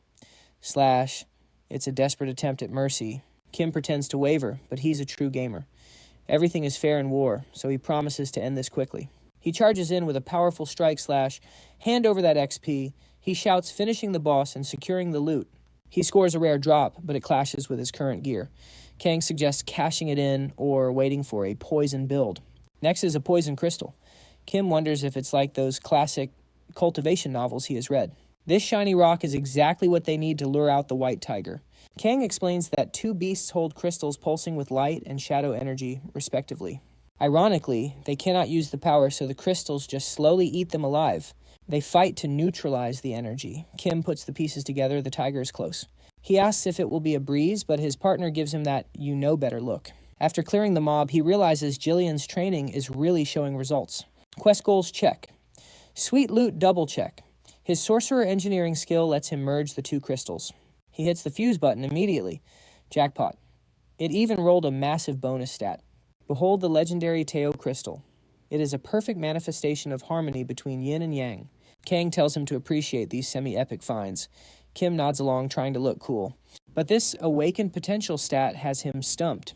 His partner explains it is just a random stat buff. It usually boosts defense or power, but it would not actually do anything for our guy. Kim is a bit lost, so Kang explains that in Lhasa, tolerance guards against status effects, not raw damage. It grants 50% resistance, but his God-tier unlock skill already has that covered. He is low-key annoyed that his own overpowered skill made this legendary loot useless. His friend mentions neither of them can use it, but he knows a perfect candidate. He agrees, but realizes the rest of the crew is already bickering over the prize. Things get chaotic as Tina starts making her case for the crystal. She claims the front line needs it most. Kim almost hands it over until Mirage interrupts. Mirage argues that his doppelganger recon missions are way more dangerous and deserve the buff. Kang chuckles, saying, family squabbles are totally normal, even if our guy is always the weird exception. Poor Kim is still stuck in the middle, totally undecided. He figures it is just quest drama, and things will chill out soon without him interfering. The dust settles, and they agree to talk later, but wait, the crystal's gone. Their tiny squirrel friend swiped it and gulped it down. Talk about a high-calorie snack. Our hero just blinks, waiting for some kind of explosion. Suddenly, a massive evolution notification pops up. The little guy just hit the jackpot requirements. In most games, a pet is your best friend for buffs and extra experience points. Unlike basic familiars, pets evolve into higher, much more difficult ranks. Kim is fuming. Who would have guessed that feeding a legendary crystal to a pet was the secret key? Kang notes that an evolution will jump the pet from epic straight to mythic rank. Plus, the owner gets a sweet loyalty bonus whenever their pet levels up. He is likely looking at a level 9 card pack and a brand new quest chain. A mythic tier evolution quest. That sounds like it is going to be absolutely wild. The menu confirms a massive monster hunt, but Kim is more than ready for it. Little Fofo promises to become a mighty mythic beast, while Jillian celebrates the local legends coming to life. He is absolutely pumped to present these findings to His Majesty personally. Next up is the Centaur. Teacher says it is hiding in an old basement used for sorcerer experiments. That monster has been lurking down there for over 800 years. Since Kim knows the area, it is cool, but expect plenty of traps and hidden sorcerer gold. Legend says the Centaur is the ultimate guardian of those depths. The entrance is sealed tight by ancient magic, so do not even try using return scrolls inside. He tells Kim to gear up and make him proud. They will meet up once it is over. With their shopping spree finished, the duo heads out, but our hero wonders if he should just auction off that dagger and bow. To everyone's shock, Kim pings Hanzo, leaving the ninja completely floored that the legendary god of war actually reached out. Kim offers him the new gear, but the ninja sadly admits he just dropped a fortune on a different set. Our main character isn't taking no for an answer and sends over the item links for him to check out.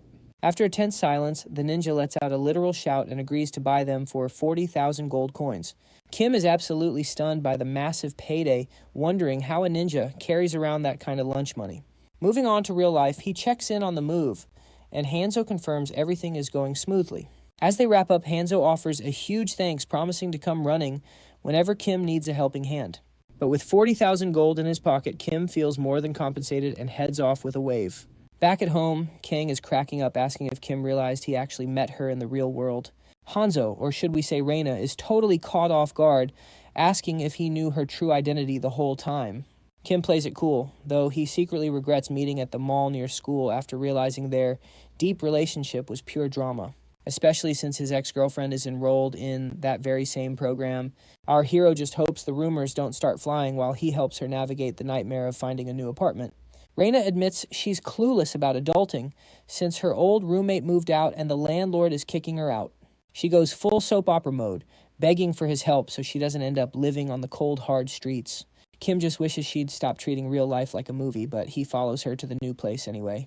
He can't help but wonder if he's actually the main character of a sitcom instead of a powerful warrior. She shows off a ridiculously fancy place, making our protagonist wonder who this girl really is behind the screen. Returning to the game, our hero is pumped for the mission, joined by his teacher at the entrance of the labyrinth. Jalayan whispers that this is a top-secret location known only to a select few elite players. Kim is genuinely impressed by the entrance watching as the old man waves a hand to reveal the hidden path. The atmosphere shifts instantly as they step inside, revealing a long staircase descending into the dark unknown. The general roars that the sight makes his blood boil, promising to seal the door the moment Kim steps inside. He tells the boy not to worry about the relic and promises they'll celebrate with a cold drink upon his return. That sounds like a solid plan to Kim, who's already looking forward to that victory toast. Finally, our hero steps through the door, confidently, thinking he'll be back before the ice in his drink even melts. He clicks on a flashlight and realizes he's in a literal maze, just as something jumps out and scares him senseless. It's just Kang, who sarcastically reminds him that a labyrinth isn't exactly a stroll through a sunny park. They push forward to get their bearings, and Kim remembers this is actually Kang's first time here in Centuries 2. All he needs to do is hunt down the centaur, and this whole mission should be a total breeze. Suddenly, a massive minotaur with a creepy, glowing color palette appears, looking way more dangerous than a normal mob. Thinking on his feet, Kim charges forward to strike first, unleashing a powerful wind cutter attack. He lands a clean hit, and though the monster tries to block it, gets slapped with a nasty debuff. Without giving it a moment to breathe, he follows up with a flurry of rapid strikes, no sweat. Kim finishes it off and laughs at how worked up he got while Kang grumbles about him being too impatient. Our hero runs to grab the loot, while his partner wonders if he'll ever get used to Kim's chaotic combat style. He checks the system menu and sees his pet's evolution quest is moving right along according to plan. A bit later, he spots a fancy chest, and being his usual nosy self, he sprints over to pop it open. He realizes two things about this place. First, it's crawling with monsters, and second, the place is littered with suspicious treasure chests. Luckily, our hero's RNG is on fire today. Kang tells him to bag the materials for a future quest, and they continue deeper into the maze. After a few more Minotaur brawls, Kim starts to feel turned around, so Kang suggests a new direction. Even after 800 years, Kang's genius instincts for finding the right path are still totally sharp.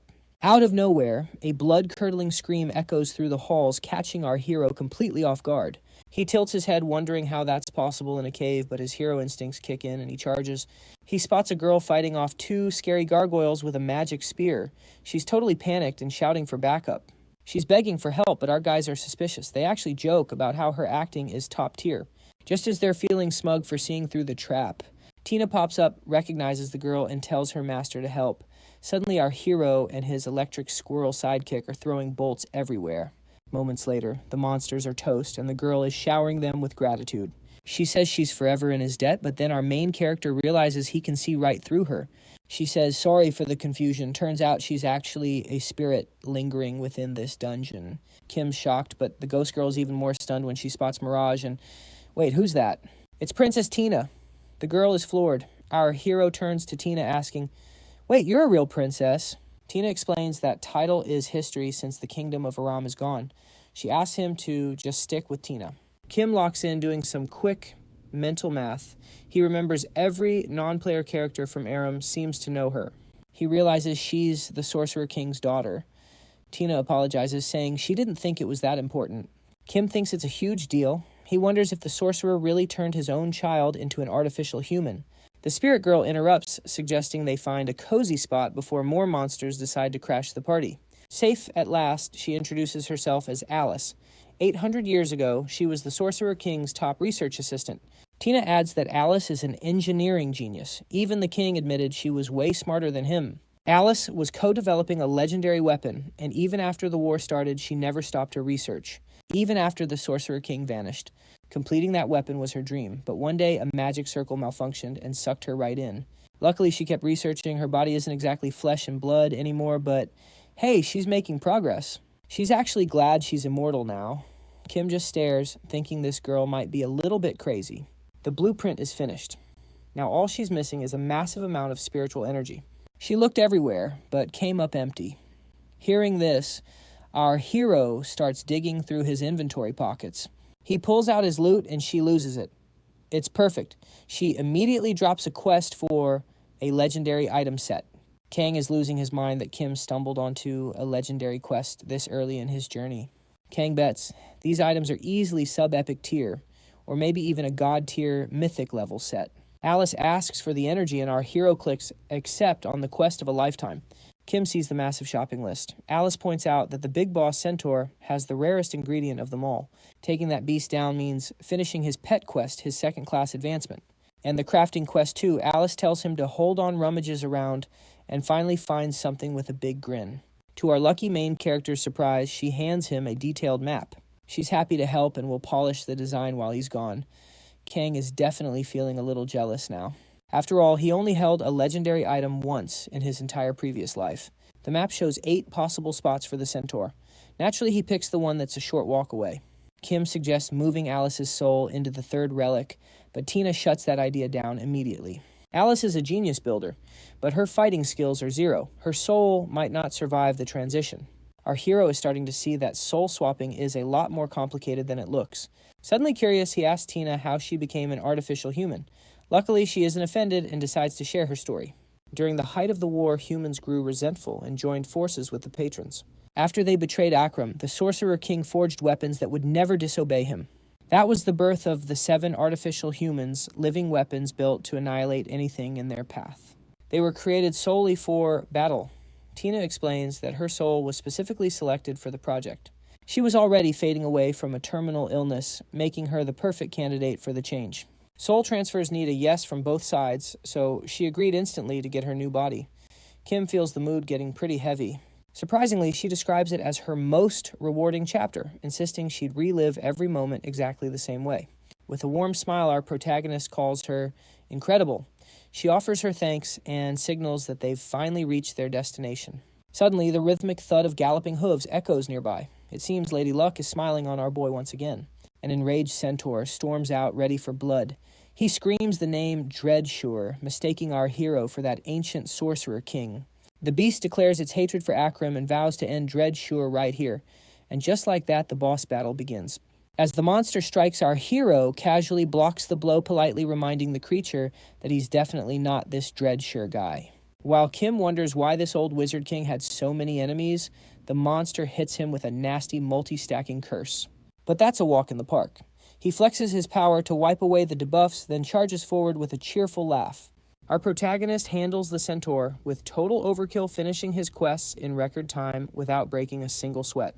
He casually strolls away with his hands tucked in his pockets, looking like a total boss, while farming some extra aura. Young Kang asks if things are always this easy, but Kim tells him to relax. He's just gathering materials for a cool new magic weapon. 3 days later, our main character visits Alice with a mountain of crystals. She's absolutely thrilled and thanks him for the hard work. After hitting level 55, Kim unlocks a fresh skill pack and a special ability for his second class, the Dimensional Portal. Even his little familiar is stunned. Apparently finding a reality warping portal skill is rarer than winning the lottery in this world. Only about 10 legendary players possess one. Despite having a few rules, it's basically the ultimate quality of life upgrade for a traveler. Kim debates maxing the skill since he's fresh out of saved coordinates. Kang notes that mastering it slashes the cooldown by 20%. He already has a swap skill as a safety net, but he decides to go all in and brings the portal to master level anyway. The next skill is also about speed, a lightning-fast explosive dash designed to close the gap and overwhelm his targets instantly. Realizing that more points mean faster speeds and shorter waits, he follows his gut and masters that movement skill too. With everything set, Alice gives our hero a big congratulations. The legendary magic weapon is finally ready for its new owner. He's floored when he receives Vasileus, a legendary tier treasure equipped with a powerful anti-magic shield that makes him nearly untouchable. Kang points out that while his gloves boost damage, this new gear is the perfect counter for any pesky magic-using enemies. The poor guy looks on with pure jealousy while Kim celebrates his collection of ridiculously overpowered gear and legendary sets. But wait, where does it go? Alice anticipated the confusion and explains that this special item is actually worn as a shoulder guard. Both of them are caught off guard. That's a super rare equipment slot that most players never even get to use. In this game, everyone has basic gear slots, but these hidden extra slots are reserved for only the luckiest elite players. Kang mentions these items are so rare they never hit the auction house. Our main character can't believe his incredible fortune. Without wasting another second, he takes his shiny new legendary gear and snaps it right into place. While his friends shower him with praise, Kim feels a bit worried that his new guard might clash with his current equipment set. He's juggling two powerful builds, a hero rank win set and a legendary tier magic set. It's a classic high-level gamer problem. Swapping back and forth would be a total chore, but Alice has a brilliant idea. She just needs a little more spiritual energy. Since she crafted the original glove, she magically converts it into an inner layer glove that fits perfectly underneath the new gear. Now he can use both sets at once. Kim notices his health and mana have tripled, making him more overpowered than ever before. His partner jokes that he now has the stats of a literal tank, calling this mythical class absolutely broken and insane. Looking at his growth, it seems our protagonist earns a massive amount of attribute points every time he gains a level. He starts dumping points into strength and vitality, though his familiar suggests he shouldn't forget about upgrading his actual skills too. He notices his permafrost skill evolved and the mastery rank reset. Without hesitation, Kim begins pumping points back into his frosty power. Amidst the celebration, Alice approaches with a shy look. She has something important to tell our hero before they part ways. He prepares for a sad goodbye to the afterlife, but she shocks him by asking if she can tag along on his journey. Alice explains she has so much more research to do. Plus, being a ghost means she never needs to eat or sleep. She practically begs to join the team. It's a little bit spooky, but her enthusiasm is actually pretty adorable in its own way. They discuss the logistics since she'll need a workshop, and Kang isn't sure if a standard non-player character can even travel like that. To test the theory, our hero opens a dimensional portal linked directly to his private room back at the base. As soon as she touches the gateway, a system notification appears. Since the special conditions were met, Alice can now become his familiar. Our hero accepts immediately. Alice is over the moon that her plan worked, ready to upgrade her new workshop into a master engineering lab. Back at the Grand Royal Palace, our hero reunites with his master, who's beaming, now that all the quest requirements are finally checked off. A satisfied Jillian starts ranting that the king is out of excuses, so he's going to handle this personally. Soon after, the old master returns with great news. The royal audience has officially been greenlit at last. They head inside and our main character feels those first-time jitters about meeting an actual king. Gillian says to relax. A king is just a man with a title, and true character is what matters. Drax warns the general to watch his tongue or face arrest, but the old man couldn't care less. Kim reaches the door, knowing royalty awaits. He embraces his destiny just as his loyal familiar appears to back him up. As the doors swing wide, the king greets the heir of remark, but Kim is totally floored by the sight his majesty has been waiting. The king is hyped but awkward, asking for an introduction, though Kim notices the queen seems strangely different. She's breathtaking and radiating confidence, finally speaking up to say how pleased she is to meet our hero. The general snaps, demanding to know why a stranger is sitting in on private imperial family business. That young fellow Sergei just smirks, offering some pretty chilly words for the current situation. He claims the king invited him to stay, and while his majesty confirms it, the tension is thick enough to cut. The king insists Sergei is a citizen who belongs here, but the general protests that he's actually an outsider. Visibly annoyed, the king snaps that he doesn't want to hear another word about it. He declares that as king, his word is absolute law, leaving even the queen looking totally stunned. He apologizes to the general, but Ghislaine bows, while secretly fuming. Sergei then steps up to explain the king's stance. Simply put, they won't just hand over the legendary relic for absolutely nothing. Jillian is livid at the kid's nerve, but Sergei warns he won't tolerate disrespect as the king's official representative. One more insult, and it's treason. This threat only makes the general's blood boil even harder. Sergei smirks, noting they will surrender the item but only for a price. When Kim asks the cost, Sergei looks pleased. He dramatically points a finger at Tina. She is what they want. Since she carries royal blood, she is to be kept as the king's newest concubine. The general stomps in rage, asking if they've gone crazy while the king sits there like a clueless puppet. Amidst the shouting, the girl keeps her cool and delivers a flat refusal.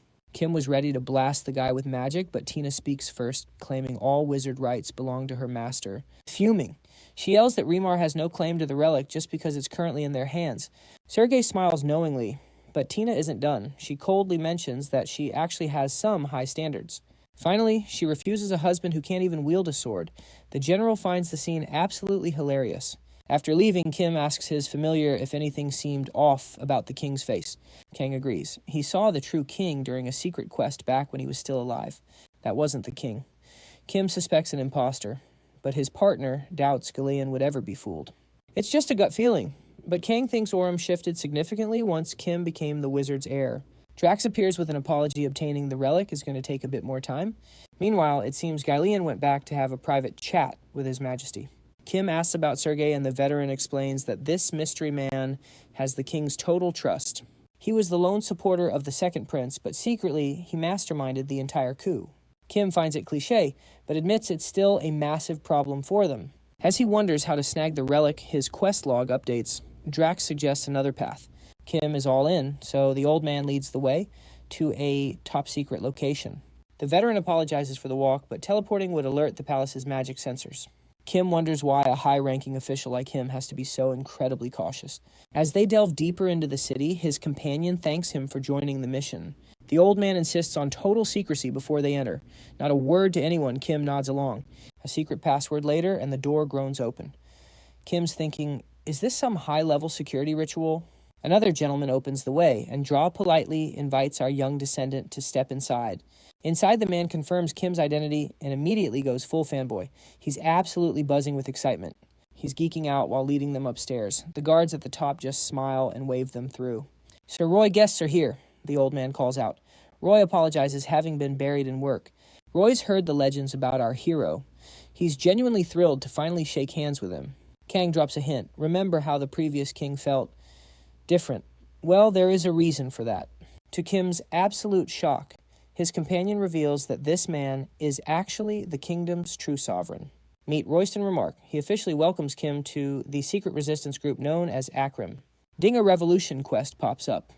Now Kim sees the massive scale of this country-sized mystical mission. One wrong word now, and this entire kingdom is basically toast. Talk about high stakes. Roy blames himself for his brother's path. Sergei basically used him to snatch all the public power. Taxes are sky high and the people are furious. Even worse, the national defense budget is totally gutted. He explains that since they share a border with the Gillian Empire, they are in serious trouble. Swallowing his pride, the true king bows and humbly begs our hero for his assistance. Kim thinks it over. Sergei definitely seems like a villain, so he's officially on board to help. Quest accepted, Roy immediately pulls out a tactical map to show them all the key strategic locations. He's got 30,000 soldiers hidden and just waiting for the signal to start the movement. Wow, Kim realizes just how many people are truly fed up with the current regime. The king taps a specific spot on the map. This is our biggest hurdle right here. Those mountains are crawling with monsters. Regular rebels can't cross them, so the border army must interfere. But then Kim notices a huge problem. The king confirms it, and Kim is totally freaked out. That border general is one of the 11 strongest fighters on the entire continent. That is terrifying. They decide the monster-filled mountains are the better risk. Meanwhile, over in the Gillian Empire, Maris Wayne is skeptical. Are these angelic gods really offering to become his personal servants? Evans, a Silver Angels Guild leader, promises there is no need for his lord to worry. Just leave the heavy lifting to us, the guy says, sounding incredibly confident. The Lord gives the green light and promises a reward. Evans is basically glowing with joy. His guild isn't top tier yet, but streaming a national-level quest. That is instant fame right there. He truly believes this is their big break to finally sit at the top of the world. The Lord is amused by these foreigners. He looks at his gift and smiles at their strange ways. He asks the shadows for an opinion. The verdict: they're greedy, but he doesn't mind using them. For a reward, they'll do any dirty work, even if they die. They are the perfect tools. Since they're immortal, they can ignore the peace treaties and justify interference without any political fallout. Foreigners aren't part of the official agreement. It is the perfect loophole for his grand plans. He calls them rookies, but wonders if they have a hidden spark. Who knows, he muses. Can a pack of mutts actually scare an old tiger like Jillian? The Lord is very curious. Later, Kim is whining about another tough quest. Kang says that is just life with the Sorcerer King. The problem is simple but scary. Kim is going to have to face off against Jillian. Kim hates the idea. Because Jillian was nice, Kang warns him not to get attached to NPCs. Feeling pretty shaken up, Kim decides he just needs a quick mental break to clear his head. He pulls out a card pack, as Kang says he's totally addicted to that sweet loot therapy. Flash a legendary 8-star glow appears. Kang is absolutely losing his mind over the lucky pull. He pulls the Sharp Punch skill, a super rare card. Talk about a lucky day. Kang explains this move slices right through defense while stacking a nasty debuff. Since the cooldown is incredibly fast, he can basically spam it. With his skill points finally allocated, our hero has a clear mission. It is time to see if he can talk some sense into Jillian. A bit later, the two are enjoying a friendly drink. The professor is honestly just happy they could catch up like this. Our protagonist offers his thanks, and Jillian notes that even a simple drink can have its own kind of sophisticated charm. Taking a sip, Kim realizes this mentor is his ticket to level 56. Plus, man, this drink is actually top tier. Suddenly, Jillian mentions he has a serious matter to discuss. That catch-up vibe just vanished, catching our main character totally off guard. He warns that the Empire is acting suspicious and the nation is tilting toward chaos. Kim wonders if the old man sensed the revolution quest. The general must stay at the border to keep morale high. Sadly, that means no duo hunting sessions for the time being. Trying to stay calm, Kim breathes easy, knowing the secret is safe. The veteran continues fearing a repeat of 10 years ago when the king lost his people's loyalty. It feels like the golden opportunity our main character has been waiting for has finally arrived. Downing his drink for a boost of courage, he taps his glass. He asks why not just give the people what they actually want. The old man pauses, asking if that is how Kim truly feels about things. Panic sets in because that sounded a lot like treason. He braces for a bad reaction, but Jillian surprisingly admits the kid makes a valid point. Then he drops the hammer. He cannot do it. When Kim asks why, the general says the answer is already obvious. It is because he has already sinned against the crown. He explains the second prince was a good man, so he offered his granddaughter's hand. Kim's eyes go wide. He's talking about the queen. The general nods, mentioning her affection for the prince. Meanwhile, our hero is just stunned by how different she is from her grandfather. All he can do is support the prince and hope he eventually snaps out of it and stays away from Sergei's influence. Just like the rebels, Jillian is fighting his own battle for his own reasons. That once sweet wine now tastes like bitter regret. 2 days later, Jillian's forces march right into the heart of Ramachar. Evans hits the border fortress that same afternoon. He rallies his 5,000 guild members, convinced that today is the day they make history. The stream is live, but the viewers are definitely not feeling the hype. Still, Evans knows that even hate watchers bring in views. He prepares to launch as the two sides lock eyes across the battlefield. One nervous subordinate asks if they should really proceed, since the general has already spotted their position. Evans is not worried. He has a spy in the court sabotaging their defenses. He knows for a fact that no reinforcements are coming to help. With a smirk, he mentions they are definitely not the only guests at this party. Right on cue, another mob appears, screaming for the head of the useless king. Talk about a dramatic entrance. Evans realizes this was all part of the Marquis's scheme. Conventional tactics would never have worked against a force like this. Pointing at the massive crowd, he reveals the real target isn't actually the fort at all. The mob is fuming, convinced the king wants them dead. But then, General Jillian appears like a boss, demanding to know who dares trespass. Pure rage fuels the guy as he charges the general, vowing to protect his people. Loving the chaos, Evans tells his crew to start the broadcast. He knows even a legend like the general cannot handle these sheer numbers. Suddenly, a massive explosion rips through the air. Out of the smoke, our hero emerges. The enemy leader is left speechless. Where did this high-level player even come from? As Kim rains down, magic, a system alert pops up. War has officially broken out, meaning those pesky player kill penalties are now deactivated. The hostile players label our guy a traitor and scream for everyone to take him down immediately. Our protagonist is shocked they actually showed up, but Kang just sighs. He totally called this one earlier. His partner reminds him that this massive national quest is likely all because of his previous actions. It is the revolutionary event in full swing. Kang suggests they stick to the plan and give these guys a welcome they will never forget. Right on schedule, our hero is executing the plan flawlessly. The enemy thought they would look cool on stream, but things are turning sour. If this keeps up, they are toast. Kang points out the obvious flaw: their backline is incredibly squishy and unprotected. The familiar explains that even in elite guilds, half the members are just fillers who aren't even ranked. He warns Kim not to get cocky, as a swarm could still be dangerous. But Kim just smiles. He has the perfect counter. It is time for some classic hit-and-run tactics. He instantly triggers his permafrost skill, locking down the entire zone. Kim activates his frost magic, wiping out waves of enemies instantly. The crowd is baffled since that signature move belongs solely to Kate, the Sun Guild's rank 6 powerhouse. It seems everyone actually believes she has arrived, and they are quite annoyed that she finally decided to join this chaotic party. Our hero tactically retreats while those frustrated players scream, urging everyone to prevent her from escaping their clutches. Things feel a bit intense right now. Our main character finally catches his breath. Despite his high stats, his mana depleted quickly, and Kang notes the young man definitely pushed his limits. With a playful grin, Kim decides to borrow Kate's identity since they already made the mistake. Meanwhile, Evans is completely losing his cool over the confusion. Events are unfolding in a way that totally contradicts what the mysterious Marquis originally predicted. He recalls the Marquis promising a simple victory. Now, even if they defeat that non-player character, escaping without heavy losses seems impossible. Our young hero knows they cannot afford such casualties, while the fierce war between the top 10 guilds is still raging. Evan realizes he might have been a mere pawn for the old man. He is absolutely fuming that a simple non-player character actually outsmarted him. He quickly orders the vice leader to mobilize all standby members. Suddenly a voice interrupts, questioning his sudden frantic command. When the kid turns around, he finds General Galeon standing directly in front of him, looking quite formidable. Panic sets in as he sees his fallen comrades. He desperately cries out that his massive financial investment in the game makes dying simply unacceptable. Galeon simply sighs in disappointment, calmly asking if those pathetic complaints are truly meant to be his final words. With one elegant strike, the old man defeats the guild leader, imposing a 20% penalty on the entire guild for 1 hour. Upon Evans's defeat, the vice leader cuts the broadcast immediately. Seeing their general's triumph, the loyal armies charge forward with renewed vigor. A messenger informs His Majesty that the opposing forces have suddenly turned their blades against one another.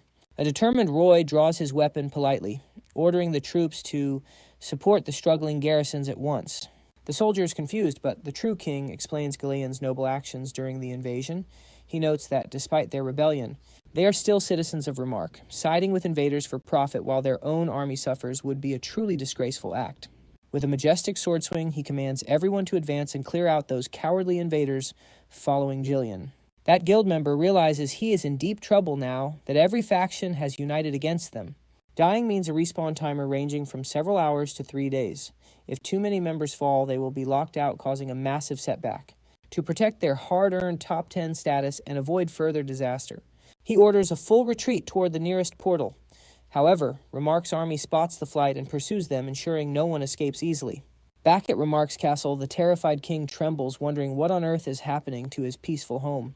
Surrounded by sharp blades and fallen guards, he frantically demands an explanation for this sudden and bloody betrayal. Sergei claps cheerfully, telling the king to relax because things aren't as grim as they look. Or perhaps they are. He smiles, revealing he has waited ages for this. Sergei playfully scolds the guards for their poor manners, asking them to kindly put their weapons away for a moment. The soldiers instantly obey. The king, caught between anger and sheer terror, asks what this man thinks he is doing. Smiling politely, Sergei calls the king an absolute idiot for not noticing the truth. He suggests the king should have investigated his history more thoroughly. To the king's utter horror, the man reveals he has been a secret spy from the Gilean Empire all along. He explains the king was a trivial target, noting that controlling a weak man living in his brother's shadow was incredibly easy. He admits to manipulating the king to steal his authority. He even adds a little joke about how sorry he feels for the king's subjects. Sergei stretches, casually remarking that taking over Remark was always the plan, but one major obstacle stood in their way. To his surprise, the queen gracefully interrupts, correctly identifying that the obstacle is none other than the general. Cedric looks impressed, praising the queen's sharp intuition and confirming that she hit the nail right on the head. Worried about their lives, the king asks if they will be killed. Cedric mocks him, offering to let them live as thanks for their kindness, with one small catch. The king must travel to the Gilean Empire. It finally clicks that he is to be a humiliated hostage, a truly crushing realization. He deeply regrets ignoring Galeon's advice, feeling completely broken as the weight of his mistakes finally settles in. Cedric pulls out a special item, declaring it time for the grand finale, where they will watch the great general finally meet his end.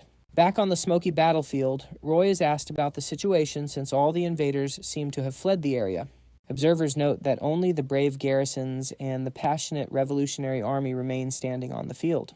High above, our main character watches the scene. Kang asks if he truly believes he can defeat the legendary Jillian, even if the general is exhausted. Kang kindly reminds him of all the amazing things they have managed to achieve together so far on this journey. There must be a trick to winning. Then out of nowhere, a secret attack event triggers. Kim panics as the area seals off. Even family members are kicked out. A cry for help rings out, and surprise, it's the actual king. Roy demands to know who these intruders are. His captor whispers a chilling warning to stay quiet. They promise to release him only after their dark mission is complete. The general stands surrounded by the Darkwings. They're a legendary assassin guild with a perfect kill record.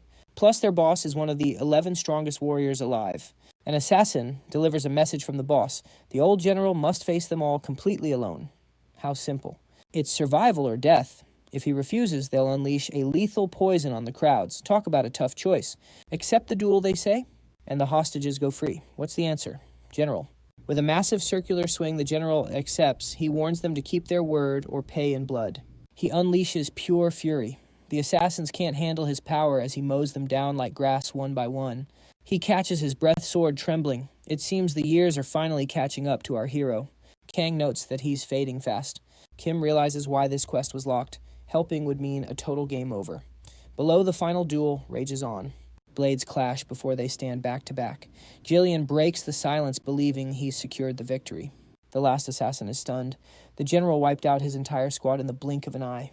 He honors the general for being the first to ever destroy a Darkwing's platoon before finally falling. With their leader gone, the remaining assassins vanish into the night. Calling them a nuisance, Jillian finally collapses. The true king rushes to his side in a panic. He screams for a healer and high-grade potions, desperate to save him. The general barks at Roy to back off. He only follows one true king, and it definitely isn't this boy. Roy protests, "Stop being so stubborn, you're bleeding out here." The general issues his final command: the garrison must join the revolution. Everyone is left utterly speechless. Jillian reminds them that blades are for protecting the weak, not for threatening the innocent. An emotional soldier refuses to leave him, begging the old man to retreat with them instead. He sadly declines. He won't abandon his majesty again. He'll stay loyal until his very last breath. Roy looks on sadly, having always wondered what path this veteran warrior would ultimately choose. Our hero arrives teasing the stubborn old man. Jillian chuckles, knowing the kid wouldn't miss this. Kim asks for the time remaining. 10 minutes, the general replies. Our hero nods and readies his blade. Jillian smiles, saying it's just what he expected. He thanks the boy for staying with him. He's happy to die as a warrior. But then he asks, "Why are you crying?" Kim quickly brushes his tears away. Kim denies it, claiming it's just the rain on his face. The old man laughs at the excuse. "We're short on time, so let's get this started." The two friends charge forward, clashing for one final glorious moment. As they trade hits, Jillian admits there's no better way to go. He only wishes it could last longer. A final blow sends him down. He calls Kim's name, and our hero kneels, listening through his tears. Jillian says it was a true honor to finish his life fighting the kid. Our hero thanks his master for everything. The general sighs, finally realizing just how exhausted he really is. The sun will rise again soon, but for now, he just needs to rest. Jillian was a legend who never tasted defeat. Thus ends his epic 167-year journey. Sergei cackles with glee. With the general dead, the king is finally ripe for the taking. But the king interrupts him. Through tears, he refuses to move. "Kill me here if you must." He won't budge. Sergei mocks the cliché, noting he's dead anyway. So what about the queen instead? He offers her life in exchange for eternal loyalty. Will her head roll alongside her king's? "Not a chance," she shouts, calling him a slimy snake and a total creep, who's definitely bound for hell. Sergei just shrugs, deciding he'll have her taken care of and just report it as a tiny little workplace oopsie. As a guard swings, she ducks, snatches a blade, and slashes the air so fast the guys are left frozen. She becomes a total whirlwind, slicing through the goons like butter until she's face to face with their gross leader. Sergei starts panicking, clutching his bloody shoulder and shrieking, "What on earth do you think you're doing, Queenie?"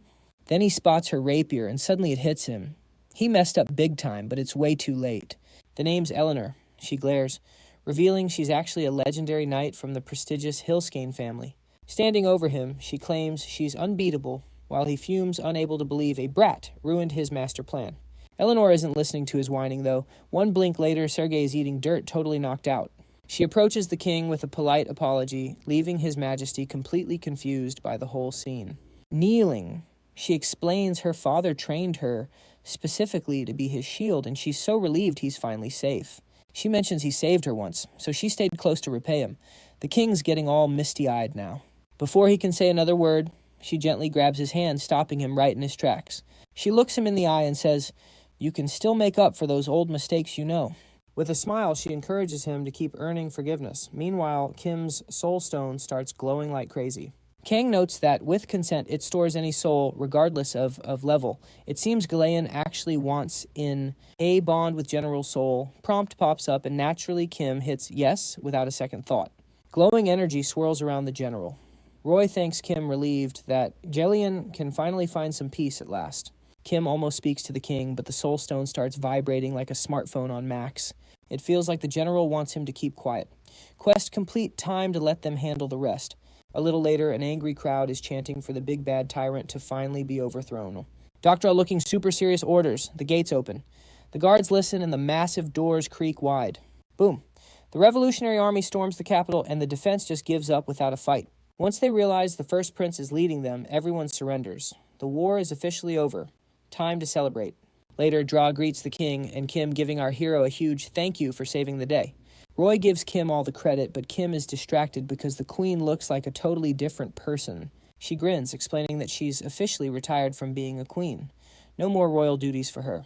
She's taken her father's old post instead, just in case Gilead decides to try something funny again. The ex-king is now just a low-level officer, promising to serve the kingdom forever as his penance. Sergei's in jail, and turns out he killed Gwas the Gravedigger. Talk about a major plot twist. That priestess was a Gilead spy, too. Kim realizes this whole kingdom is just one giant web of quests. He tries to thank her, but she just brushes it off. Suddenly, someone walks in carrying a mysterious chest. Dra opens it to show off a legendary relic, a spooky puppet called Lindor of the Dark. Kim starts the process, and flash, a cool armored warrior appears right before his eyes. Everyone gasps. Eleanor explains that out of all the relics, this guy was the absolute best at fighting. Since the old soul is gone, he needs a new name. Luckily, Kim's already got the perfect one ready. Thinking of his old mentor, Kim decides to name his new buddy Jillian, a fitting tribute, right? Now it's reward time. Dra explains that Kim can trade his contribution points for some sweet, sweet loot. Snap, the menu pops up, showing Kim has 3,871 points to spend. Kim sees he can get a unique weapon or a lucky loot box. Then the old guy brings out a surprise. The screen lists a bunch of rewards, and then bam, a hidden reward appears at the very bottom. Kim's jaw drops. He gets Gillian's actual legendary sword. It was supposed to be a national treasure, but Eleanor insisted that letting such a cool blade collect dust as a symbol would be a total waste. But now Kim's stuck in a dilemma. Take the legendary sword or gamble on that tempting loot box. As Kim hesitates, his partner begs, "Please tell me you're not actually considering the loot box right now." Our hero wonders why he'd say that, though he's secretly itching for those loot boxes like a kid in a candy store. Dra asks if Kim's feeling the pressure from the big choice, reminding him to just take a deep breath. With their bond finally maxed out, the old gentleman offers a new quest for extra points, and the whole crew sets off for the coronation. Cheers erupt as Kim exchanges his hard-earned points for the legendary gravity blade, a truly magnificent weapon. He snags that loot box too. Kim's still stunned. They cleared a national quest and gained so many levels. Still, he wonders if slipping away without a proper farewell to Jillian, the new Lord of Darkness, is actually okay. The old man doesn't mind at all, joking that a goodbye would probably just turn into a big sob fest. Besides, he's simply thrilled to enjoy his newfound freedom. Watching the elder celebrate his retirement, Kim realizes the poor guy must have been carrying some serious weight before. Jillian compares the journey to sailing uncharted seas and tells his master he's ready for the battles ahead. Elsewhere, a woman shouts in protest, demanding to know how on earth that person looks even remotely like her. Annoyed, she grumbles that the sketch looks more like a man, while her friend tries to soothe her nerves. Gunther approaches, saying they should be used to the rumors, but Kate insists this situation is looking pretty bad. Why is everyone bashing the guild over that guy? She wanted to share her logs, but a hidden quest is blocking her. Gunther notes that might actually be helpful. He then proposes they just take the credit, leaving her completely stunned by the bold idea. He points out her grudge against the Silver Angels and suggests wiping them out, but laughs it off as a joke. Gunther tells her to focus on the frozen flame, admitting he's curious who else could possess such unique skills. Meanwhile, Kim lets out a sneeze, prompting a joke about catching a cold online, though he feels like someone's gossiping about him. His little companion finally asks if Kim has a plan for their next destination. Kim leaves the choice to Kang, so they decide to head towards Zenonia. Later, the bustling city greets them with merchants peddling potions and blacksmiths hammering away at broken gear. Kim's amazed that this place makes Remark look tiny, while Kang explains it's one of the continent's grandest cities. Kim worries about finding profession quest clues in such a massive crowd, but Kang tells him not to fret. Kang bets they won't have to look far, claiming the answer is already right before their eyes. Looking up, Kim spots the massive tower looming high above them. Kang asks if he remembers their first meeting at the trinket shop, back when Kim first became a wizard. Their affinity spiked then, and Kim has a sudden realization, one that Kang already confirmed by exploring the tower. While scouting the floors, Kang discovered a hidden door that led to a room overflowing with ancient books. Amidst those dusty records, he spotted the legendary name of the Sorcerer King Dreadshire for the very first time. It was quiet last time, but things will change now that the king's true descendant is entering. Kim nods, in agreement, quietly, wondering just how many floors this massive structure actually contains. Excitement ripples through the crowd as word spreads that Eden has arrived to tackle the 30th floor. Kang notes that Eden once led all the tower raids. Kim is confused, thinking top-tier players were restricted from entering these lower-level zones. Normally, yes, but this safe zone is an exception with its own unique rules and repeating patterns inside. Safe rooms appear every 9 floors with bosses waiting on every 10th. The challenge grows tougher with every level forcing survivors to form new teams beyond the 70th floor. Many squads juggle several quests at once, but Kim is suddenly distracted by Eden's glowing holy sword. He wonders why the blade seems to be drawing closer as his confusion continues to grow. A girl approaches and speaks up, but she's actually just asking him to stop blocking her path. Kim laughs awkwardly, apologizes politely, and tells her to go right ahead. Kang teases him about thinking the girl was flirting, leaving our poor hero feeling a bit embarrassed. Suddenly, the atmosphere shifts as Eden freezes in her tracks, clearly startled by a strange new presence. It finally clicks. That high-level ice spirit is actually dwelling inside the snowstorm sword. She watches our hero, wondering what secret this kid has to trigger such a reaction. Her friend notices and teases, "Whoa, slowing down for a rookie, tell me." Is it love at first sight? Eden stays cool, insisting they keep moving toward their goal. Still, she's intrigued. If she spots him in the tower, she'll definitely ask about her blade's strange behavior. She struts off while the local crowd keeps hyping her up. Kim asks if she's really that famous. His partner just laughs. "Oh, she's definitely the real deal." They're ready to leave, but first they've got a loot box to open in a very interesting spot. Entering the tower, our hero pulls up the system menu and quickly accepts all the terms. Usually difficulty scales with the party size, but the system seems to be acting a bit strange. He suspects a glitch, but the menu finds a rare pattern. He's warped to a secret zone, leaving Kim stunned. Meeting the admin, our hero's a bit annoyed he was warped, without a chance to prepare. But glancing around at the strange mechanical gears, he wonders, where on earth am I right now? That's it for today. To see what happens next in the tower, go ahead and hit that bell. See you guys next time on Tobs.